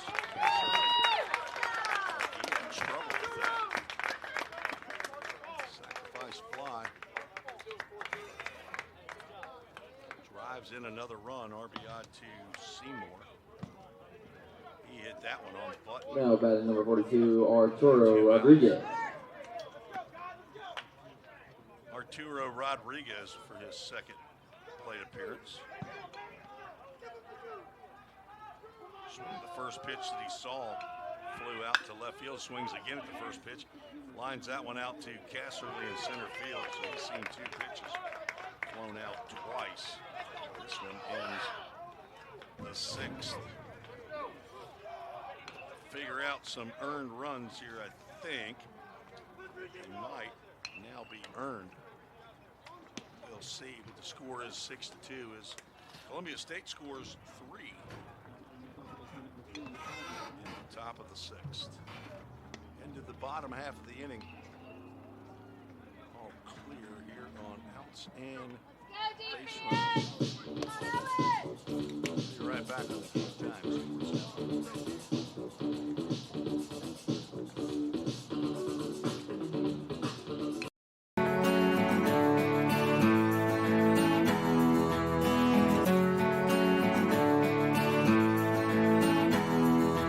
I chose Columbia State because it was very convenient, it's close to home. I get a real sense of community, a sense of family. I absolutely fell in love with the campus and the faculty and the programs and everything like that, and it was so awesome for me. Explore your opportunities.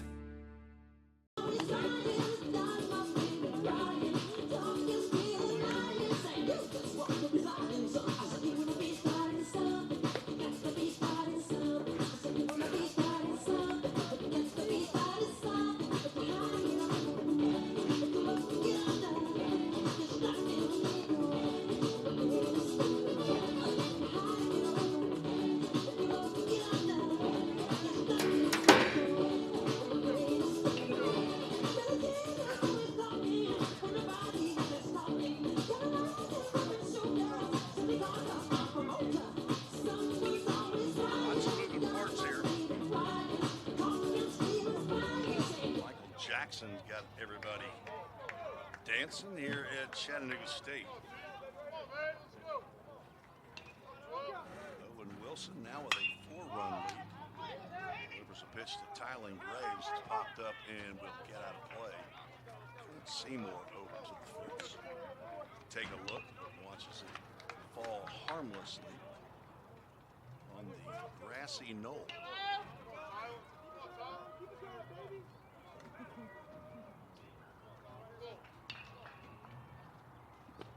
Slider misses.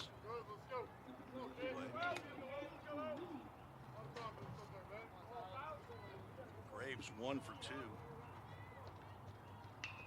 Single. And make it 2 for 3. Singles in the left.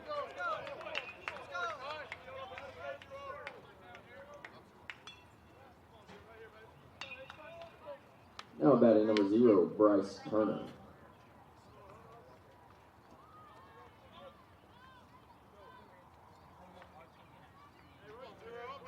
Sixth hit of the ball game for the Salukis.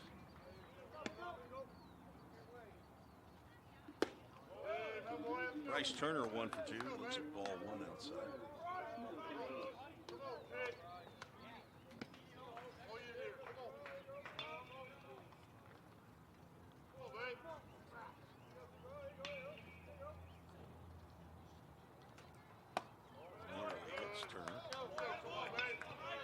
He struck out in the second, single in the third.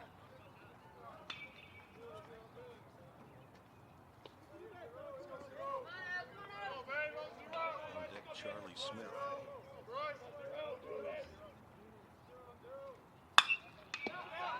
That's lifted out the left field. On comes Cade Hitson to make the catch for the first out. Now batting number 34, Charlie Smith.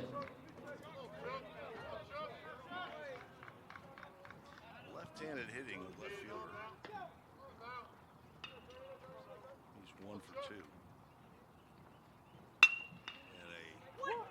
excuse me, line drive right to the second baseman, McClellan.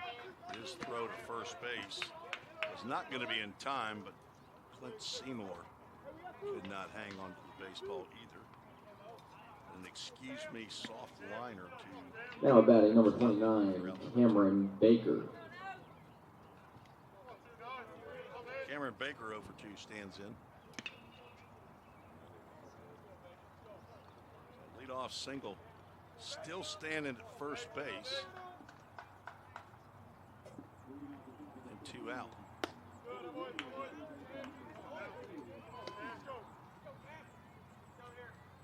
Cade Hitson out in left. Tyler Jenkins in center. Camden Vaughn in right.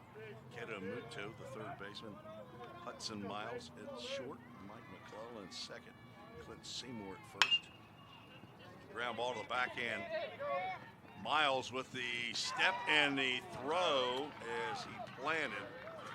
Just barely beating that one out is Cameron Baker. An infield single. Miles with a nice attempt there. Standing up to bat number 18, Sammy Chapman. Just a little bit too deep into the hole. 2 hits in the inning. Brings up Sammy Chapman.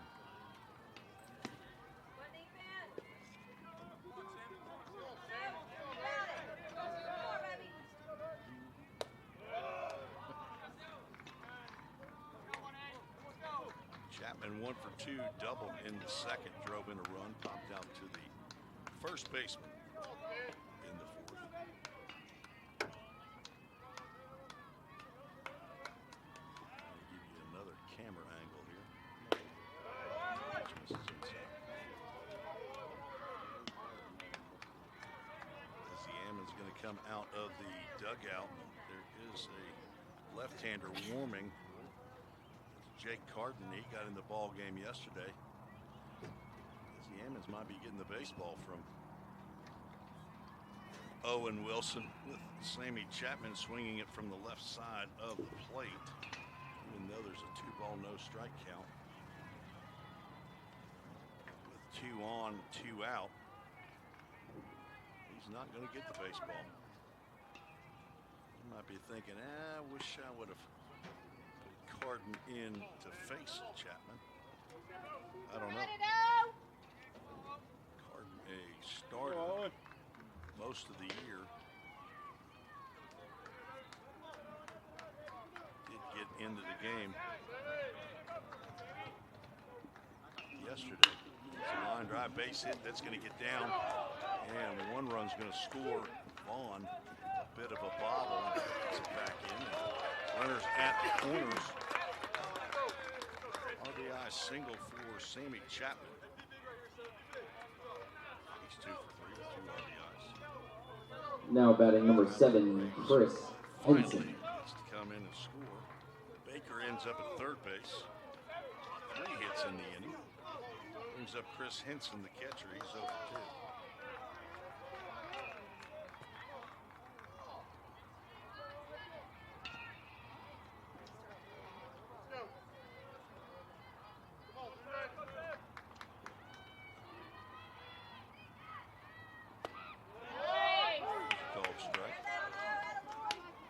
Salukis that's on the roster. It's not played all year long. It's Pedro Pulliam. He spent the summer at the Reese Casa. He played for the Full Count Rhythm baseball team. He's been out concentrating on his studies. Throw over first. Chapman is back. Pedro from Memphis Whitehaven High School. Very, very fine young man. My wife and I try to keep up with him as best we can. I know he's not on this trip, just in case he might be listening in. I'd say he's probably not, because I think he would have texted me by now. If you're listening, Pedro, very upset that you haven't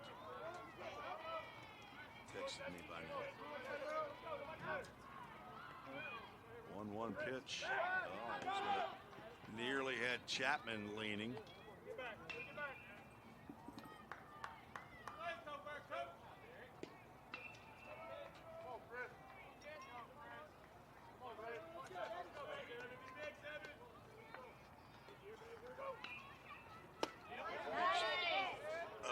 efforts there.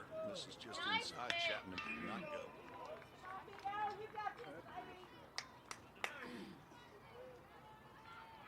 Chapman has 18 stolen bases in 20 attempts. I'd be surprised if he's not going here. He's not. There's another squibber. Underhand to Wilson. And they get Hudson at first base. Nice play there, 3-1 to end the inning. Strand 2. After 6 innings played, One score run comes in. 6-3. 3 hits, no errors, 2 runners left on base. Again, another one right off the end of the bat. It starts right and then goes left. Crazy. 6-3 is the score.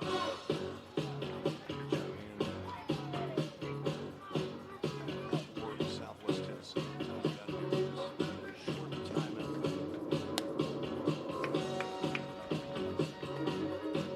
Yeah, always leveling up her game. Soon she'll be ready to start building worlds and bringing them to life.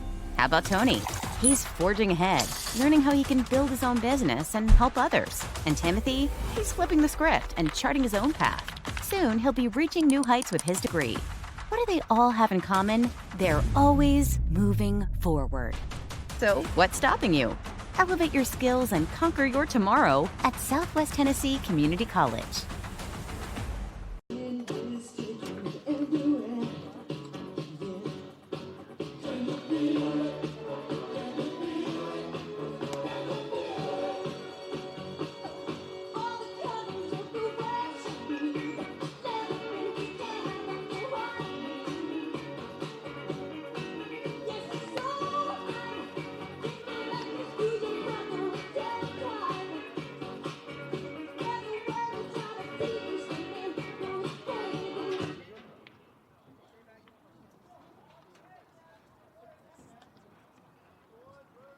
Call to the bullpen for Southwest Tennessee, and we've got a new center fielder coming in as well.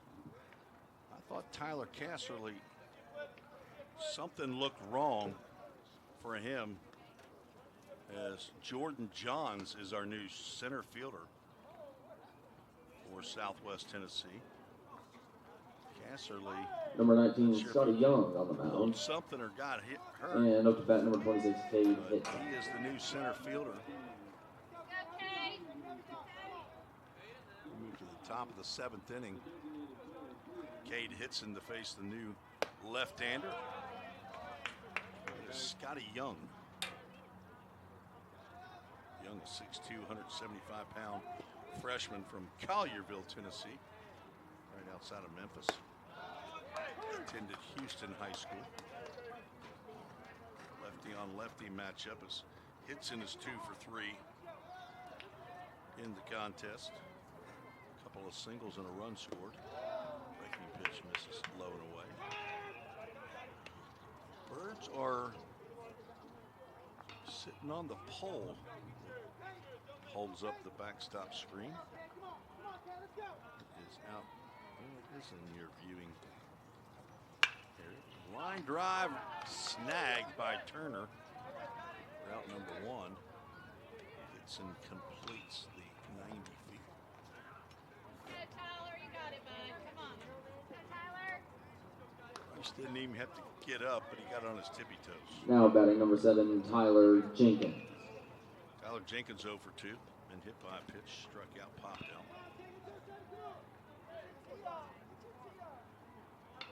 Game number 3 of 4 today. High chopper, that's over the head of Cameron Baker in the hole. Long throw by Tylen Graves. Not nearly in time, and another infield single.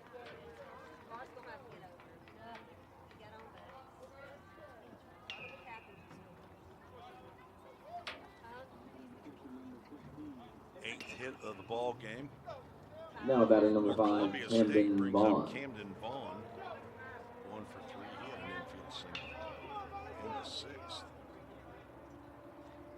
And bunt singles. A couple of infield singles of the 8. There's another chopper to short. Tylen Graves will throw over first to get Vaughn. Let's get that runner on there. And now let's move him to second. 2 outs. All year long I've been used to somebody doing that for me.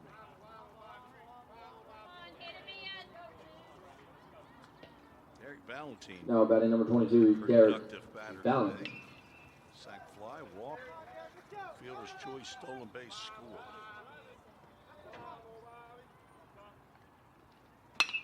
And he gets one out to left center field, and nobody's getting that one. It's going to roll all the way to the warning track.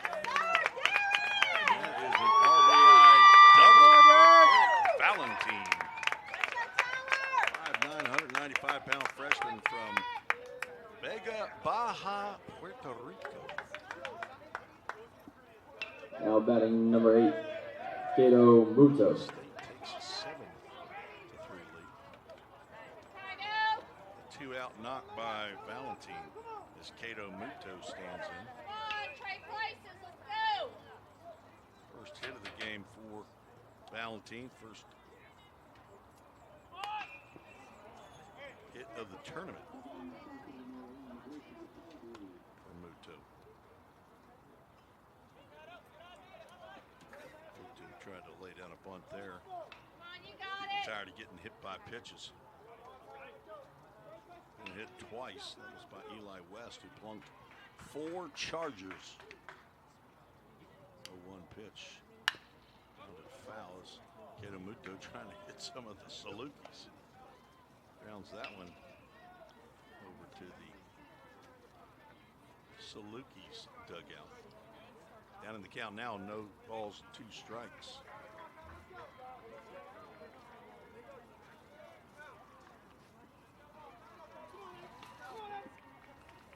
Scotty Young strikes Muto out looking. In the inning, first strikeout of the ball game for Muto. Columbia State scores 1 run on 2 hits, no errors, 1 runner left on base. Southwest Tennessee can ill afford to continue allowing Columbia State to score. They now 4-run lead as we head to the bottom of the 7-3 cracks as it stands right now by Southwest Tennessee. Looks like we might have some changes. Desi Ammons. We'll find out after this short break.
Now batting number 1, Owen Phillips. And on the mound, number 4, Jake Carden. Jake Carden, 6 foot, 175-pound sophomore from Pulaski, Tennessee, at the Giles County High School. He will face left-handed hitting Owen Phillips.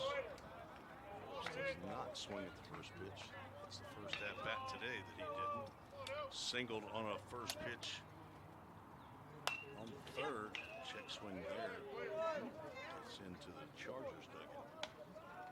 Singled and scored in the third and lined out to Vaughn and right, leading off the fifth. Leads off for the third time. Pops this one out to left field. Back goes Cade Hitson. He's continuing to go back and makes the over the shoulder catch. Route number 1. Jake Carden on in relief of Owen Wilson. Wilson goes 6 innings, 8 hits, 3 Now runs. batting number 2, Logan Luckett. Strikeouts, faces 26 batters. He is in line if Chargers can win this without Southwest coming back to tie. He'll get his first win of the year. Logan Luckett looking for his first hit of the game. Takes ball 1, and there is not his first hit. Line drive right by Muto. No luck for Logan Luckett. Ball was spanked right at Muto. Get up just a little bit, just to show that he's got some hops. Now batting number 3, Jordan John. Gets his first at bat. Came in the top half of the inning for Tyler Casserly. Casserly had run all the way out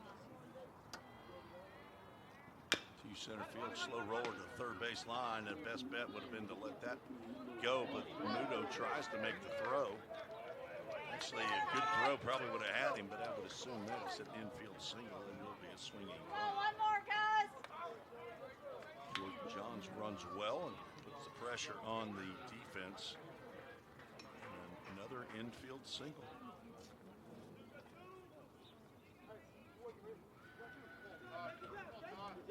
Tylen Graves, a shortstop. Now batting number 12, Tylen Graves. So 2-out knock for Southwest Tennessee as they try to get something going. Ground ball and takes a bad hop, goes past Miles into center field. Jenkins comes in and throws that one back in. Bad hop single for Tylen Graves. Good job, Jake. Keep working. Come on, we got it.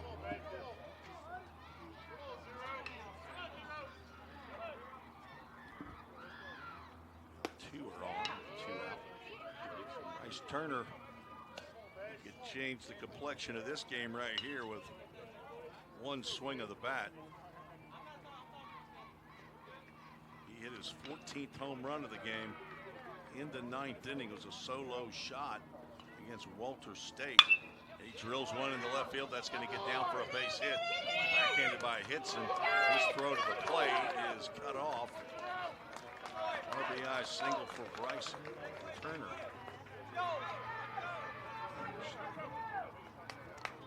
Stay at first and second. Now batting number 34, Charlie Smith. It's not the same runners in. 2-out base hit by Jordan Johns, Tylen Graves, and Bryce Turner brings up Charlie Smith. He swings and misses the first pitch that he sees from Jake Carden.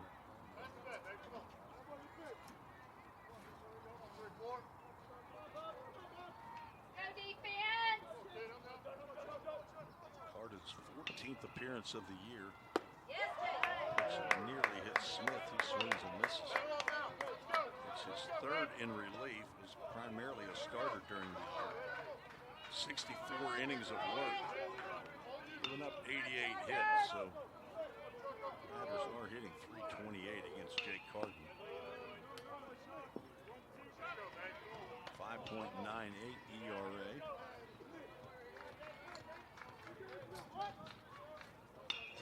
Smith is 1 for 3. Check swing, soft line drive to the second baseman. His last time standing in the right-handed batter's box. 7-4. Columbia State shut out by Southwest Tennessee yesterday, 2-0.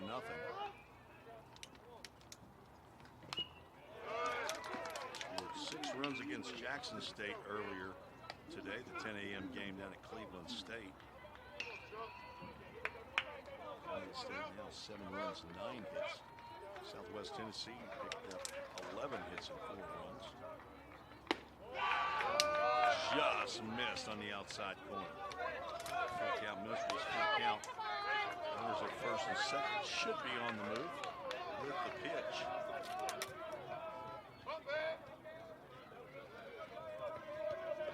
Charlie Smith trying to help his team get back in it, and he drills one foul right at the top of the third base dugout.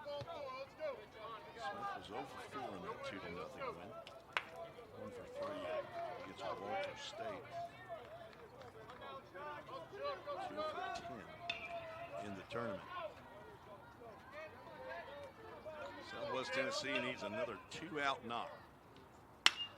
That's driven into right center field. It could be trouble, and it is. Plugs the gap.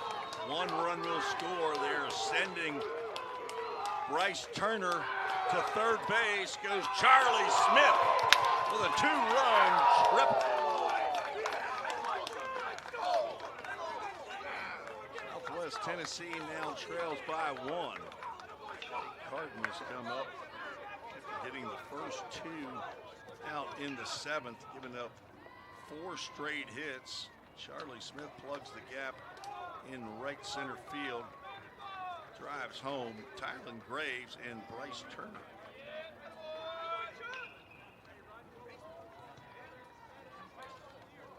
Izzy Ammons out to get the baseball from Jake Carden. He will face 6 batters and get 2 out, 2/3 of an inning for Carden. Number 40, Jay Watson on the mound. Tying run is on at third base with 2 outs.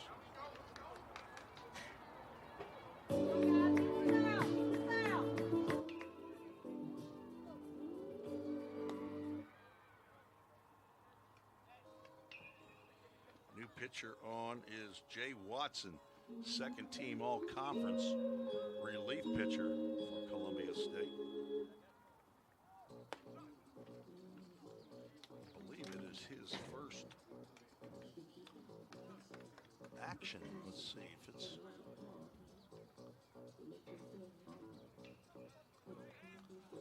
I wouldn't think he is. He got into the game against Jackson State.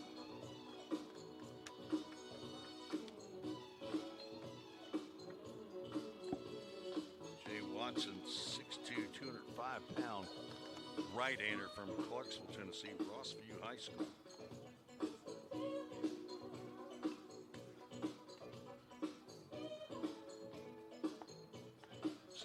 .39 ERA, 4 saves. Right now, it's a save opportunity if he could finish the game. 31 innings of work. It's his 16th appearance of the year. 21 strikeouts, 18 walks. He's also plunked 11 batters. Now batting number 29, Cameron Baker. Carden gives up 4 hits, 3 runs to this point, but the runner at third is his responsibility. No walks, no strikeouts. Watson in to try to get the last out before that run comes in. He delivers a strike on the outside corner to Cameron Baker.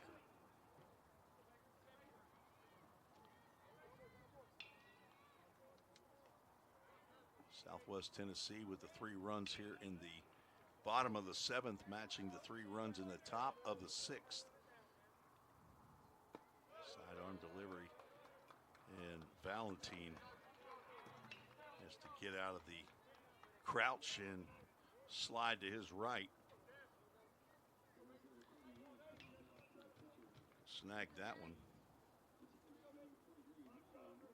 Owen Wilson went the first 6 innings. Gave up 3 runs. Line drive, that's going to get down in the left center field, and we are all tied up. All this happening with 2 outs.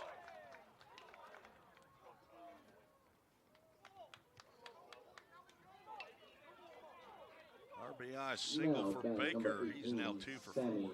Chapman. That run charged to Carden. Now it's Jay Watson's game for the decision. It's 5 straight hits for Southwest Tennessee. Sammy Chapman has 2 of those 13 hits on the scoreboard. Close the book on Carden. 4 hits, 4 runs, all earned.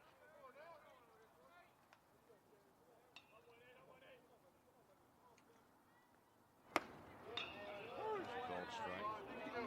Sammy delivered an RBI double in the second and an RBI single in the 6th. Now 4 have come across in the bottom of the 7th. Swing and a miss.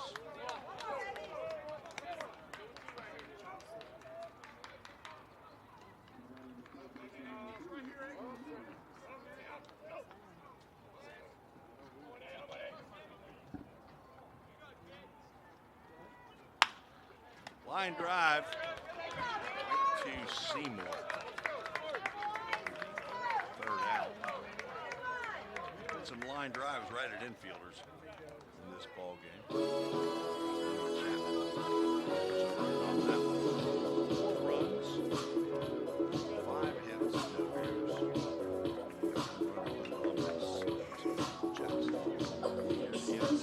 errors. Top of the 8th.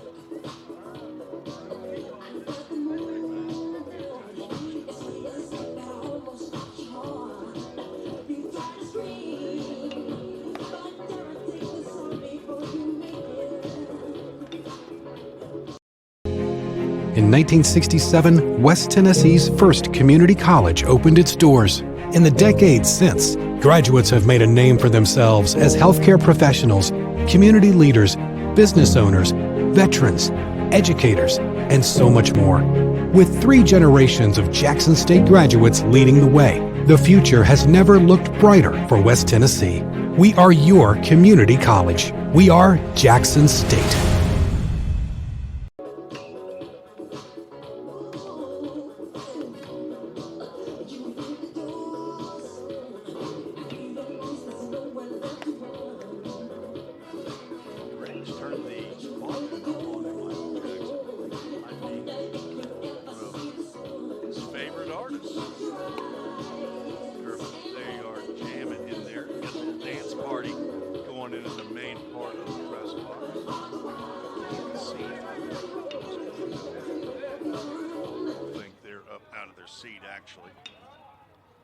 Hudson Miles to lead off the top of the 8th.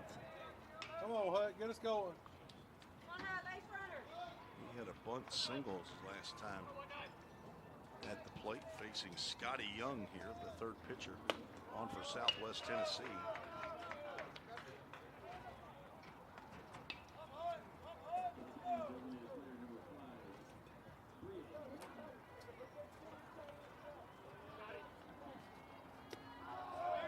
Steps out of the way of that hurt. There's 2 balls and no strikes.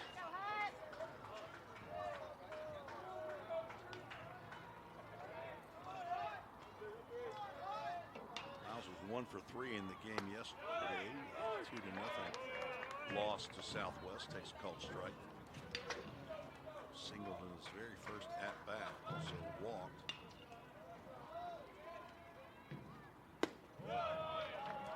Looking at a 3-ball, 1-strike count. Had an extraordinary year, heading to Lipscomb University in the fall. Staying close to home. Draws the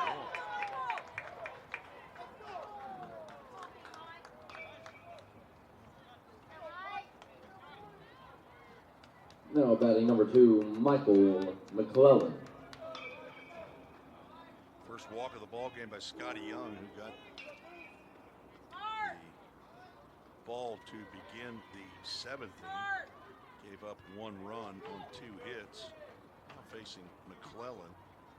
See if he's going to be asked to bunt. He's squaring around right now. Attempted throw down to first. Miles is picked up by the catcher. He thought that McClellan was going to get that one down. And put him on there. And now we're going to take him off for out number 1.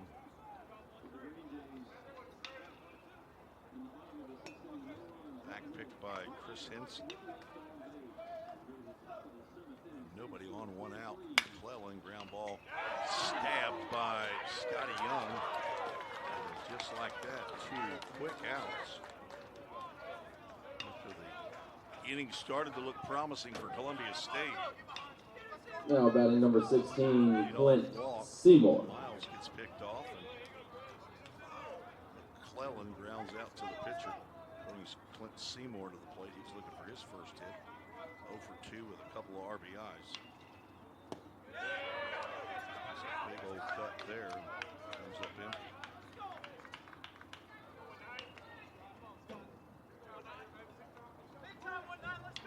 Seymour from Loretto, Tennessee.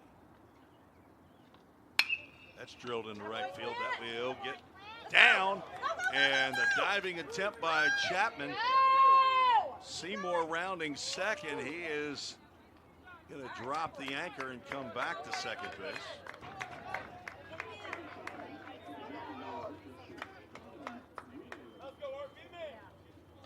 So a 2-out double for Clint Seymour. Brings up Arturo Rodriguez, who's seen 2 pitches in 2 plate appearances. He's going to have a little more time to think about it. Eric Schoenrock, the head coach, wants to come out and have a visit.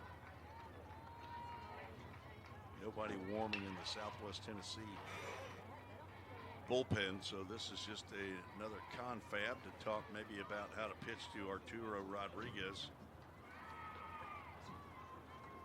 Try to settle Scotty Young down a little bit. Walk, pick off, and a ground out. And a line drive that Sammy Chapman tried to dive for. Come up with an ending catch, but came up a little shy.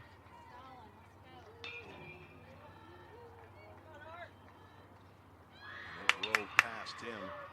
He was able to recover quickly enough to get the ball back in and keep Seymour at second. Looked like he was going to try for third. Come on, Art, find a gap. Held up and returned to the bag. Confab is over. Everybody returns to their regular places. Scotty Young has a sign. Looks back at second. There was a pitch outside, and Arturo Rodriguez takes it. In the conversation, do not throw him a strike, especially on the first pitch. See if he'll chase. 7-7. Both teams with a touchdown and an extra point. He swings at a pitch that comes in a little closer to him and fouls that one off. Good, Art.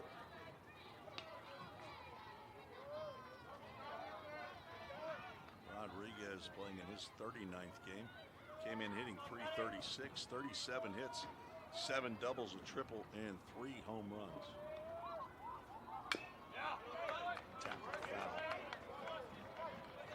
26 RBIs for a young man from Palm Desert, California. 6'3", 2 1/4. He might have had a couple extra biscuits after that weigh in at 2 1/4. I think he might be a little bit heavier than that. He's well put together. Swing and a miss.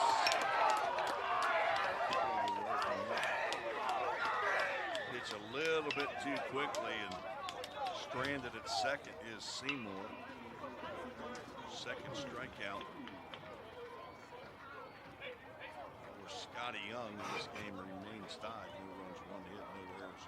1 runner left on base. We go to the bottom half of the 8th inning. Still tied. Jake Watson back out of the mound.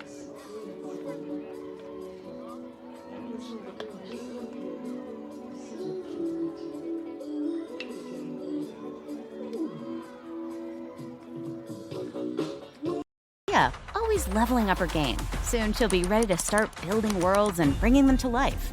How about Tony? He's forging ahead, learning how he can build his own business and help others. And Timothy? He's flipping the script and charting his own path. Soon he'll be reaching new heights with his degree. What do they all have in common? They're always moving forward. So, what's stopping you? Elevate your skills and conquer your tomorrow at Southwest Tennessee Community College.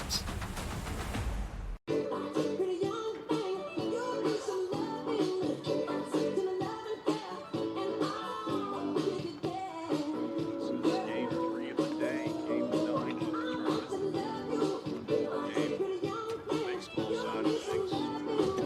This State and Mississippi State.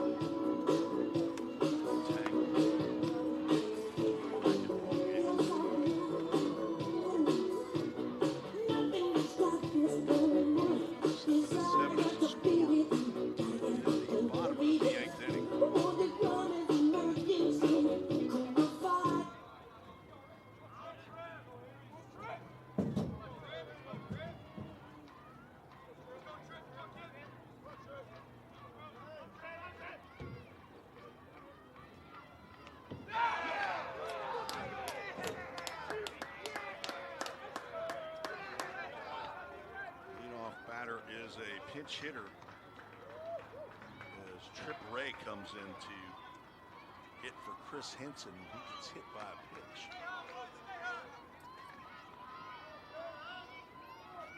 Jay Watson now facing Owen Phillips. See if he's asked to lay down a bunt. He is not.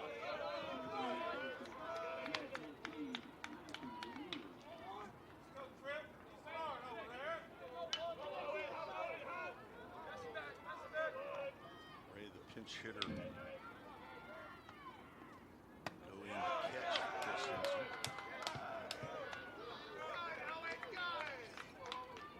He's now missed with 3 outside the zone.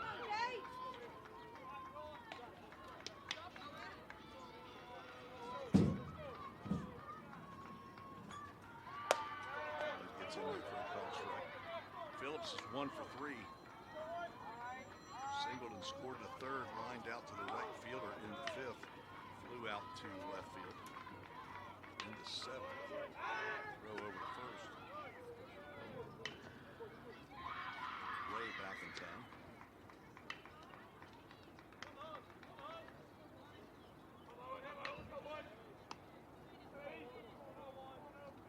Sidearm delivery and slings. Valentine, does that one pop out of his mitt?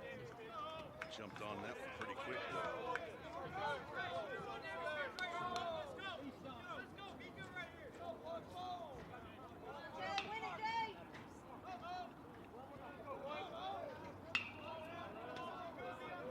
Mississippi State taking their BP down the right field line. His batter and a walk to begin the bottom of the Anyone has found any 2 iPhones with a black cover, please turn it to the Chattanooga State Police. Thank you.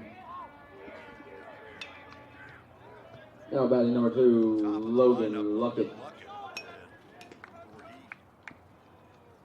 Steps in. Desi Ammons will come out to the mound to have a chat.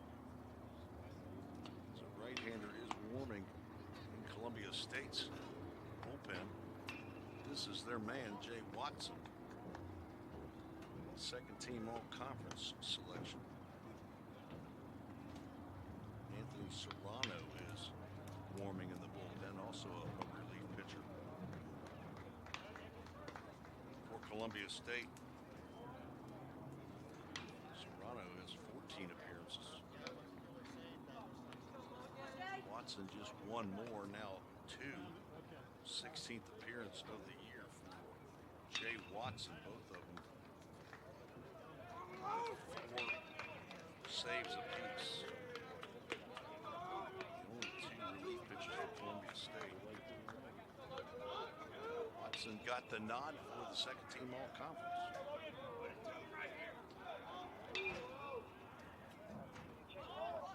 Wearing around a bunt is Luckett, the leadoff batter, and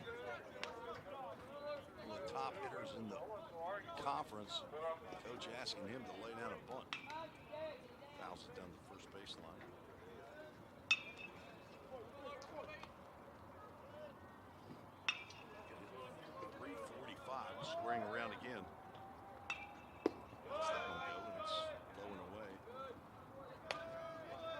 Charging from first base is Clint Seymour. McClellan going over to cover first base.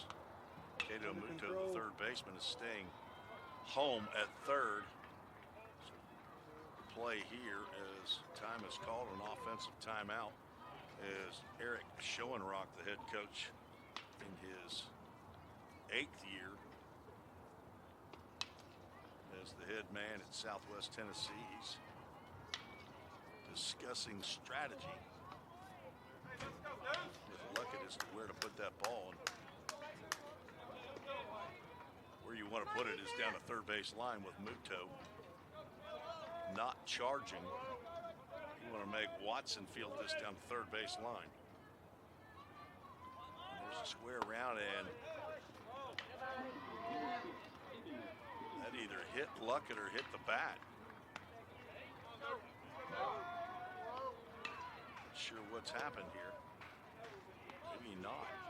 Maybe that hit the glove of Derek Valentine. Thought it hit Luckett. 2-1 count. He squares and he lets strike 2 go by. Luckett. Not agree with the call. He looks like he was going to have a conversation with the home plate umpire, Aaron Davis. Instead, he walks back, gets in the batter's box. Squaring around again. He lays it down. Watson gloves and throws it into right field. That's going to score, should score at least 2 runs. Sacrifice bunt in the air, scores 2. Luckett gets all the way to third base. That's not what you're looking for if you're Columbia State. Sack bunt and an E1.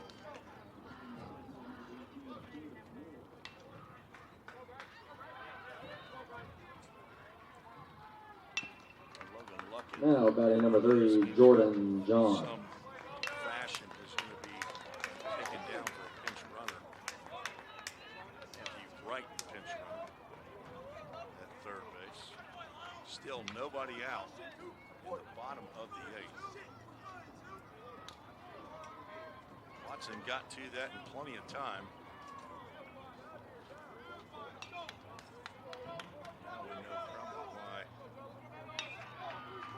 Luckett did not play in those last several games in the regular season. Injury of some sort as Jordan Johns stands in. Right now, unearned runs. They could be made earned. 2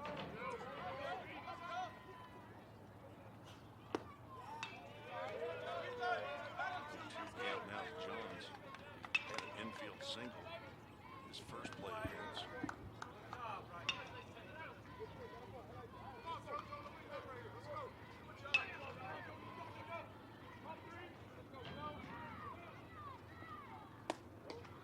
Just misses outside.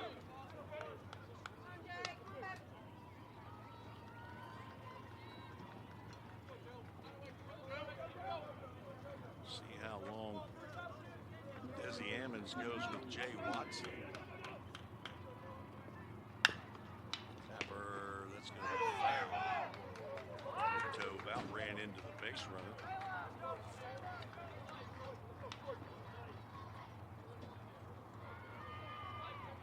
Sure what would have happened there is would have been runner interference.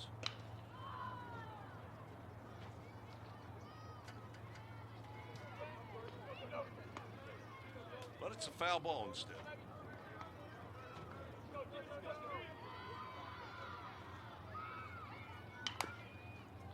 Slow roller down the third base line. Roll foul as well.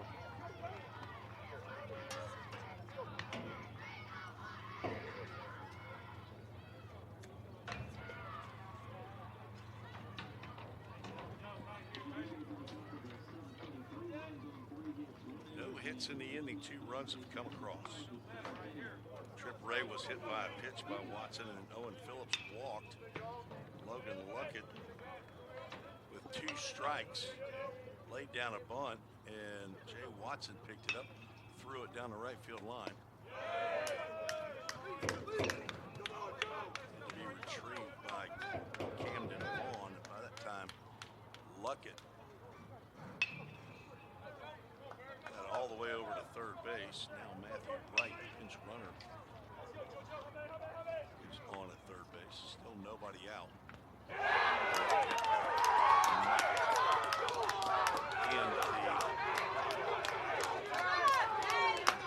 the evening for Jay Watson as he starts walking over to Jordan Johns for some reason. I have no idea what his beef would be. Again, I don't have all the background. As the Ammons will come out, he's going to get the communication device from Jay Watson. And we'll have a pitching change. 9-7 Southwest Tennessee with the lead. No outs, runners at the corners. We'll take a break and be right back. Game Time Sports Network.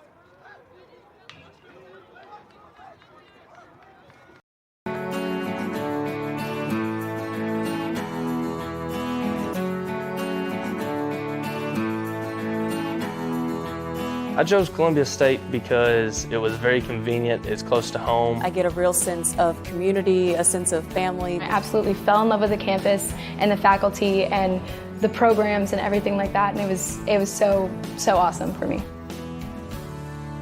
Explore your opportunities.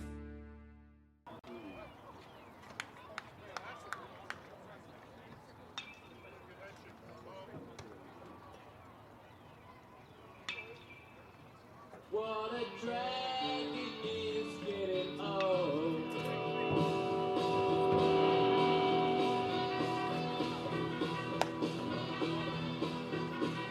Things are different today. I hear every mother say, mother needs something today to calm her down. And though she's not really ill, there's a little yellow pill. She goes running for the shelter of her mother's little helper, and it helps her on her way. Gets her through her busy day.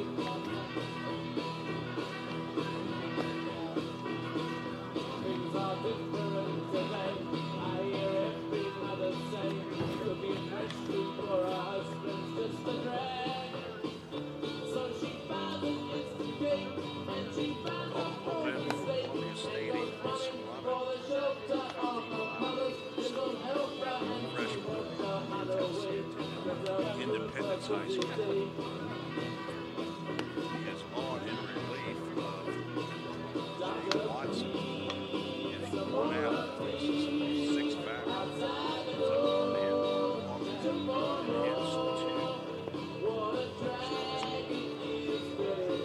runners on base. 2 runs to this point.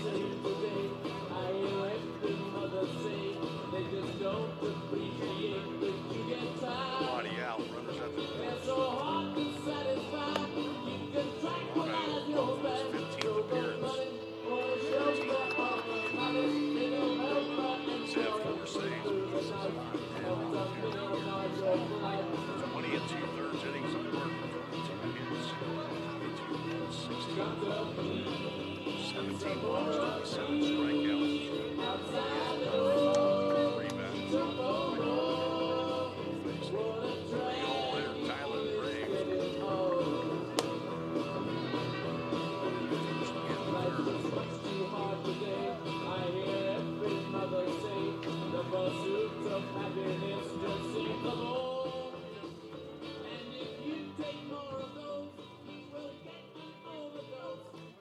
And the music is bumping.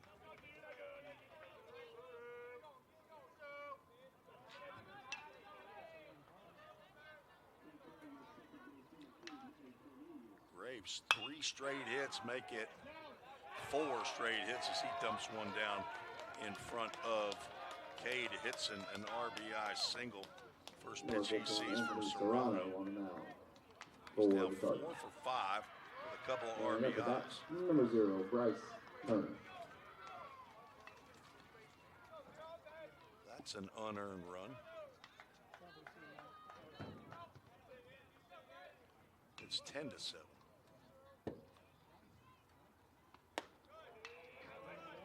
Bryce Turner steps away from that inside offering from Serrano.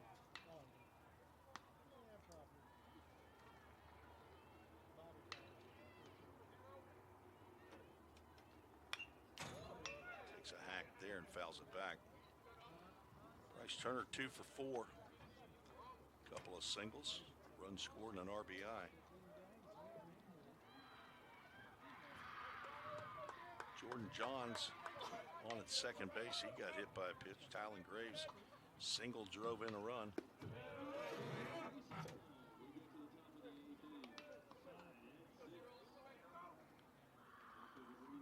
A little bit of a delay on these cameras here, and I'm used to watching the action and changing quickly. So a little bit of latency I'm not used to.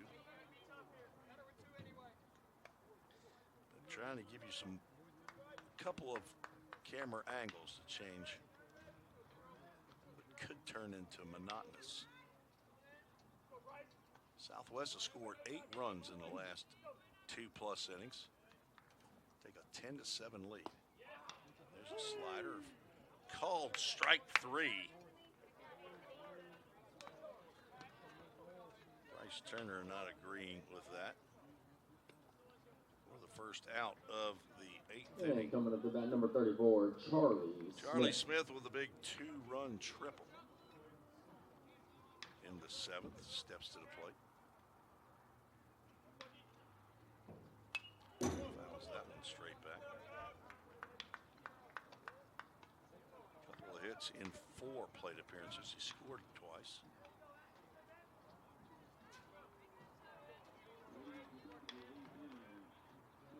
Sun starting to set here in Chattanooga. Serrano misses low and or inside there.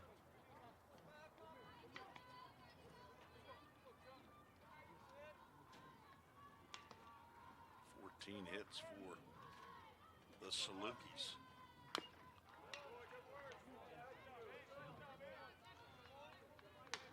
For Columbia State, total of 24 hits, 17 runs. Have been 5 errors as well.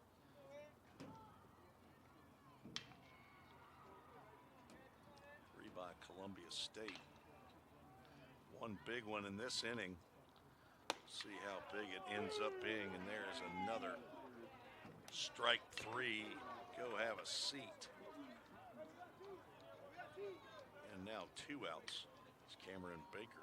Now batting number 29, Steps Cameron Baker. For that, we get some new baseballs. To Mr. Aaron Davis, our home plate umpire. Mason Davidson, first base umpire all game long. Matthew Bates, he's been hanging in there. He moves from the middle of the diamond where he's standing right now and the third base line. Cut fastball or slider of some sort in there in the outside corner. Baker, a couple of hits in his last 2 plate appearances. He's 2 for 4. Multiple hits by multiple Salukis. Runner takes off from second and now from first. Throw down to second on the trail runner, and they get Tylen Graves. He is not in agreement with that. He thought he slid around the tag, but a big-time throw by Derek Valentine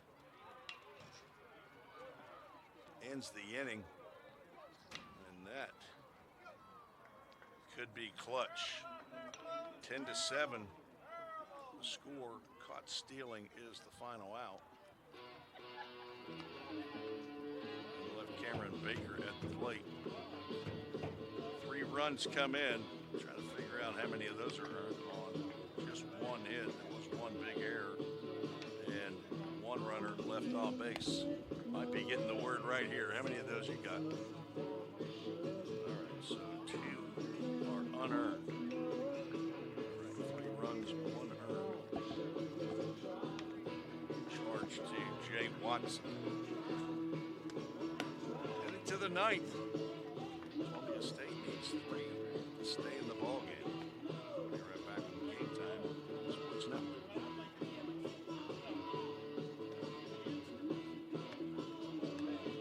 Columbia, always leveling up her game. Soon she'll be ready to start building worlds and bringing them to life. How about Tony? He's forging ahead, learning how he can build his own business and help others. And Timothy? He's flipping the script and charting his own path. Soon he'll be reaching new heights with his degree. What do they all have in common? They're always moving forward. So, what's stopping you? Elevate your skills and conquer your tomorrow at Southwest Tennessee Community College.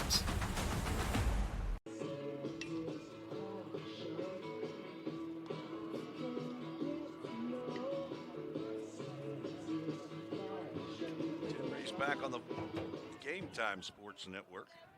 Turn that music down in my audio mixer provided by Full Count Ministries.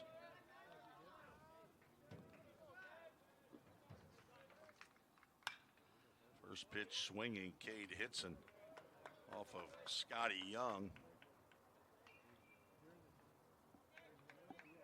Now is the pitcher of record in line for the win. If Southwest can hold on, we will put Columbia State season to an end. It's in 2 for 4 in the ball game. 5, 6, and 7. Foul ball.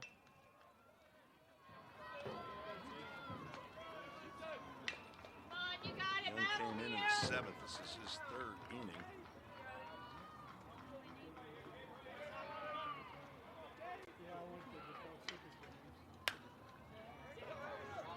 That is fisted and caught by Bryce Turner for the first out. Brings Tyler Jenkins to the plate.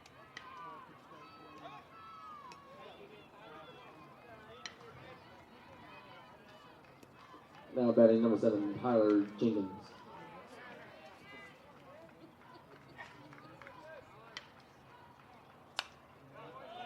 He swings the first pitch that he sees, fouls it off.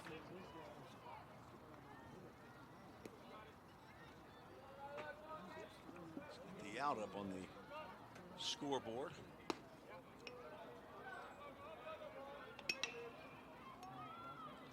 Scotty Young, I think, would be getting his 4th victory in 5 decisions if they can hold on. He delivers his low to Jenkins. Jenkins 1 for 3. Hit by a pitch, had an infield single. Score a run. Columbia State needs a couple of runners on base. Not going to happen here. Popped up in the infield. Pitch is made by Owen Phillips, and now Columbia State down to their last out of the Coming to season. bat number 5, Camden Vaughn. Camden Vaughn. See if he can continue the season. Allow Derek Valentine in that bat.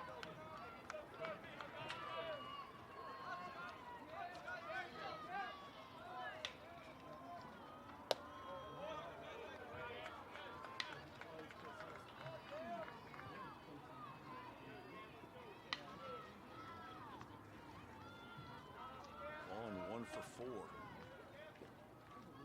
Ball strike on the outside. At this point, Jay Watson is on the hook for the loss. 1-1 pitch. Rounded to the left side. Tylen Graves tries to get the final out, but it will get by the first baseman, Bryce Turner. See how that one is ruled.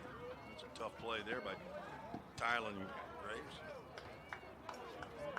Is an infield single for Vaughn. The play continues with 2 outs and a runner at first. Derek Valentine. Now batting number 22, Derek Second infield Valentine. single for Camden Vaughn, who runs well. Apparently not well enough, though.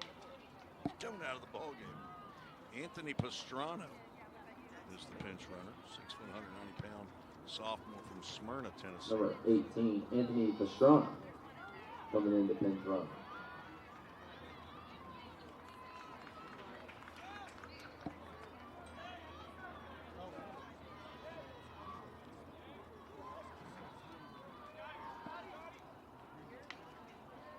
Valentine with 2 outs and a runner at first. And Columbia State mount a charge here in the top of the ninth. They need 3 to stay in the ball game. Barn burner over at softball, 6-6 is the score. Called strike. In the Harrisburg State Lady Eagles and the Lady Green Jays of Jackson State. Jackson State, the home team in that contest. 1-1 pitch, 2 outs. Pastrana leads off. And the pitch is away. Valentine doubled in the left center field, drove in a run in the 7th. At the time, and that is the last run driven in by Columbia State. Ground ball on an inside pitch. And deuces are wild as deuces on the back of Derek Valentine. 2 balls, 2 strikes, 2 outs as we hit the 8 o'clock hour Eastern time. One more game to go tonight in the baseball bracket. Scotty Young delivers, swing and a miss. And that does it. This one belongs to the Salukis. They win 10-7 and end Columbia State's season on a strikeout, 3rd strikeout. Final score, Southwest Scotty Young. 10, Columbia State 7. No runs, 1 hit, no errors, 1 runner left on base. Scotty Young, your winner, 4-1, and the losing pitcher, Jay Watson. He falls to 3-4. Next to scores table, Ken Stegall is our official scorer all tournament long. 10 runs, 14 hits, 2 errors for Southwest Tennessee. 7 runs, 11 hits, 3 errors for Columbia State. A game that takes 2 hours and 43 minutes to finish. Scotty Young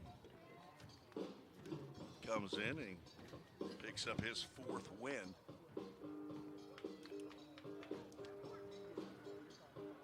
Scotty goes 3 innings, is up 4 hits, 1 run, it was earned. Walked the batter, struck out 3, faced 13 in the contest. He was the 3rd pitcher on for head coach Eric Schoenrock. As they get the win, and they will await the winner of our 4th game. They will play tomorrow at a to-be-determined time. You can check back on the Game Time Sports Network. Jay Harper will have all that information available tomorrow. Also check the TJCAA website. Schedule and results, it will show there as well. So that'll do it for game number 3. Let's get to our player of the game for Southwest Tennessee. Let's see who that's going to be. Tylen Graves had 4 knocks in the game with 2 RBIs, scored twice. He was 4 for 5 in the game.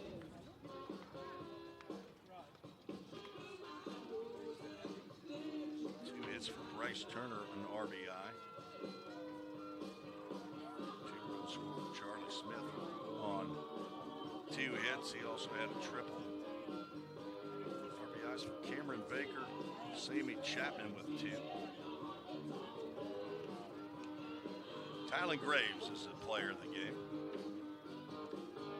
Could be shared with Scotty Young, and I think that's what I'll do. It doesn't really mean anything. It's just a little accolade that I'm handing out. Tylen Graves on the hitting side and Scotty Young on the pitching side are your co-players of the game. Congratulations, young men. As this game is over, game number 3, let's get everything out of the way and get game number 4. That is Pellissippi State against Roan State. And let's see if Bobby Hudson has just delivered. Game time is 8:40, so that gives me 36 minutes to get everything done. Let's make this game final. Failing to finish the scoreboard. Trying to finish my scorecard instead of the scoreboard. Four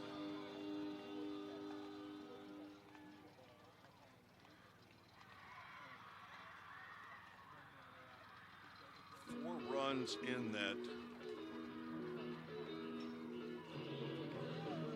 3 runs in the 8th inning put this away. And gave Southwest Tennessee the second win in 2 days over Columbia State. Southwest Tennessee moves to 36-19 overall. Columbia State finishes their year 28-26 as their season concludes. That'll do it from Chattanooga State for game number 3. On behalf of Athletic Director Tammy Swinson and the President of this fine institution, Dr. Rebecca Ashford, this is Tim Reese saying God bless you. Thank you for joining me.